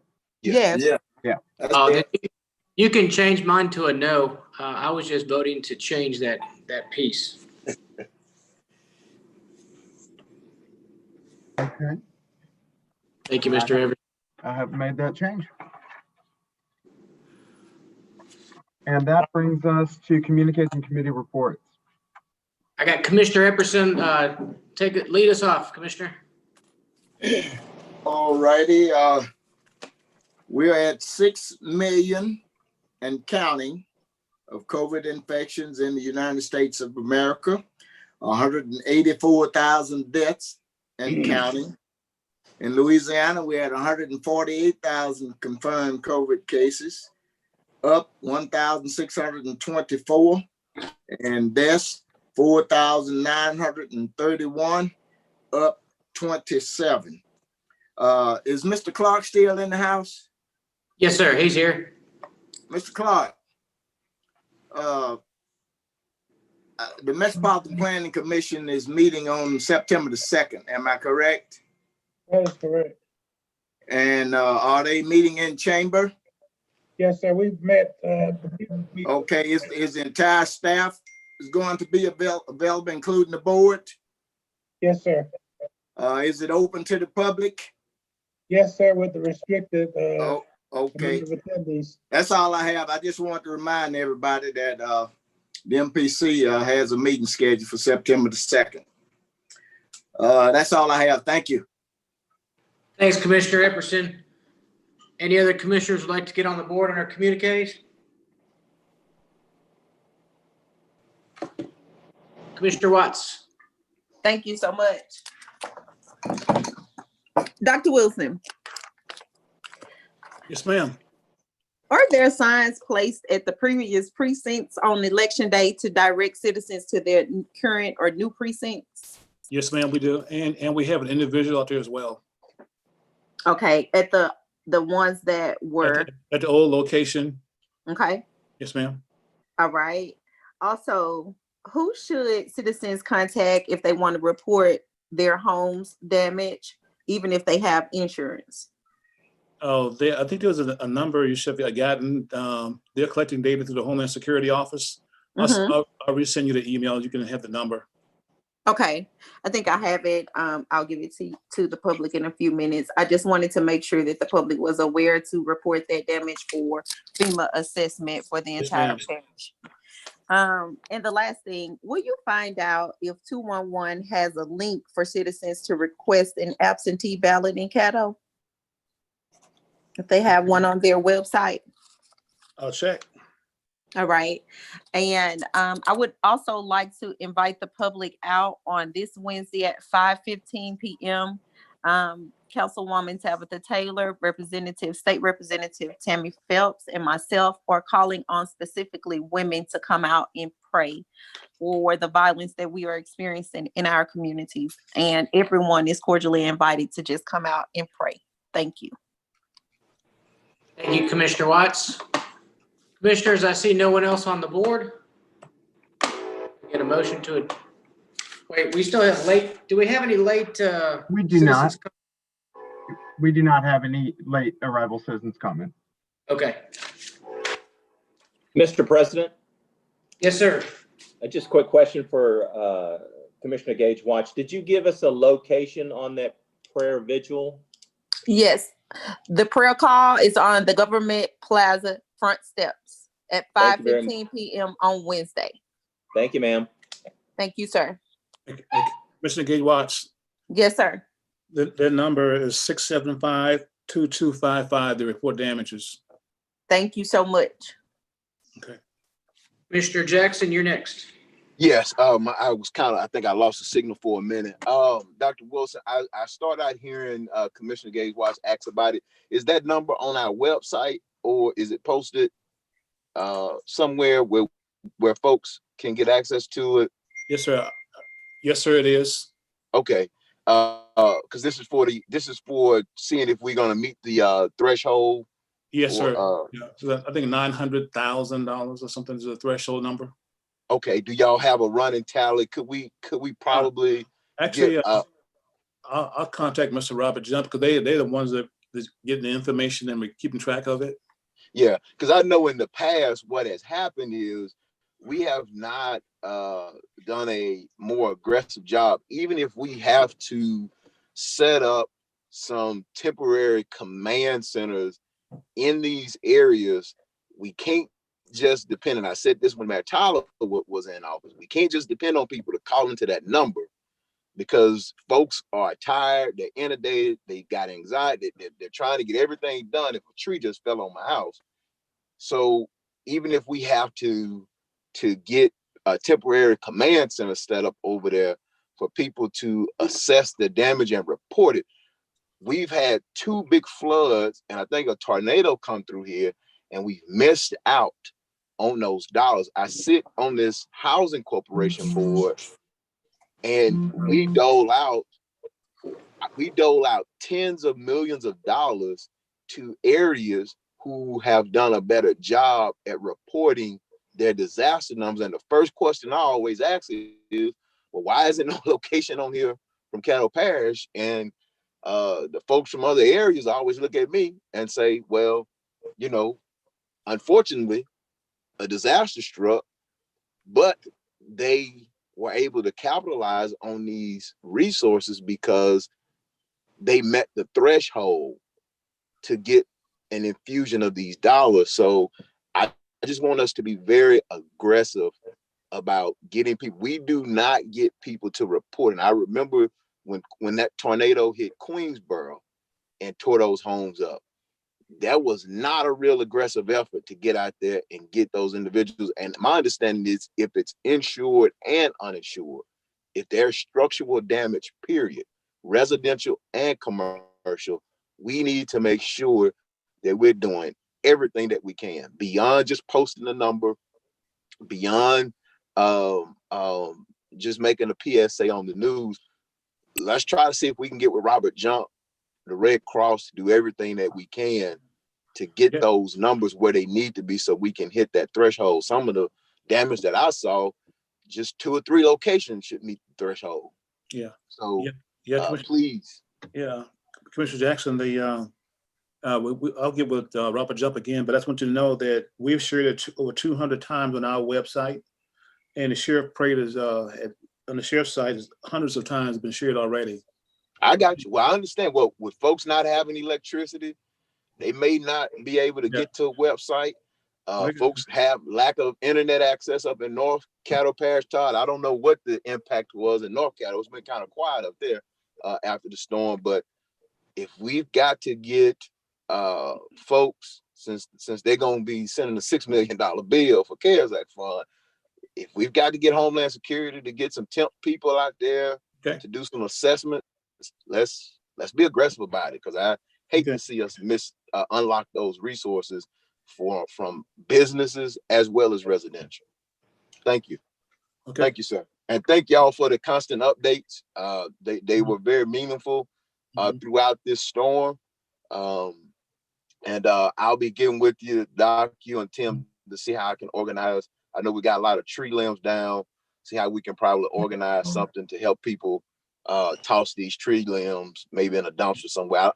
Can you check to see, Dr. Wilson, if the city is still doing bulk pickup? Somebody told me that they weren't, but I haven't heard any or seen anything saying they weren't. So can we find that out? Yes, sir. We'll find out. Appreciate it. Thank you. That's it for me, Mr. President. Thank y'all. Thank you, Commissioner Jackson. Commissioner Taliaferro. Yes, sir. This is for Dr. Wilson.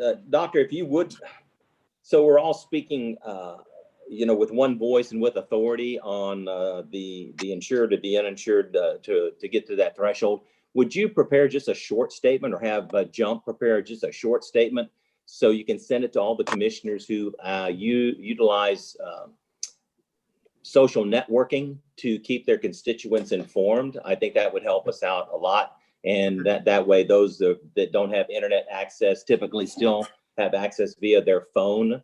I think that would be a big help to all of us to get that word out, as Commissioner Jackson said. Okay. Yeah. Thank you, Mr. Thanks, President. Commissioner Thank you all. Calafero. Dr. Wilson, Commissioner Jackson brought up a good point. I was going to ask if we can get Crystal to do like a public announcement, and we can just do a map and throw like the compactor sites, because we have a lot of people with a lot of debris. So they have somewhere to take the debris to. So now that all the sites are open, that way the people of Caddo Parish have somewhere to take those limbs. And then we also need to work on something. I know all of us on this call heard the I guess the lack of funding for the police department for SPD, and the lack of employees, and they're kind of having to make sure that they do the best that they can. There's a lot of the things that are on the list that they said that they're not going to take calls for anymore, like Right. animal control, juveniles, drug complaints. Well, a lot of those, I think we can help field some of those calls. Obviously, we handle juvenile justice, CPAWS, and the sheriff has a drug task force. So I think some PSAs or something that Crystal can do to push out not only the information about the trash compactor sites, but what numbers to call, because everybody knows 911. So if we could do something similar like 211, or at least provide that information to 211, or if we have a link on the website, our Caddo Parish website, with readily available information on whom to contact for these things, and we update the public. We need to help the police in the city of Shreveport, not just sit back and say, oh, that stinks. They don't, maybe we can get them some more money, or maybe they need to figure out their budget. No, there's things that we can do, that we can address some of those concerns that the public need to still have access for someone to call. We could be there for them. Okay. Thank you, Dr. Wilson. Welcome, sir. We got it. All right, guys. No other commissioners on the board. If I get a motion to adjourn. Move to adjourn. Second by the chair. Thank you, Mr.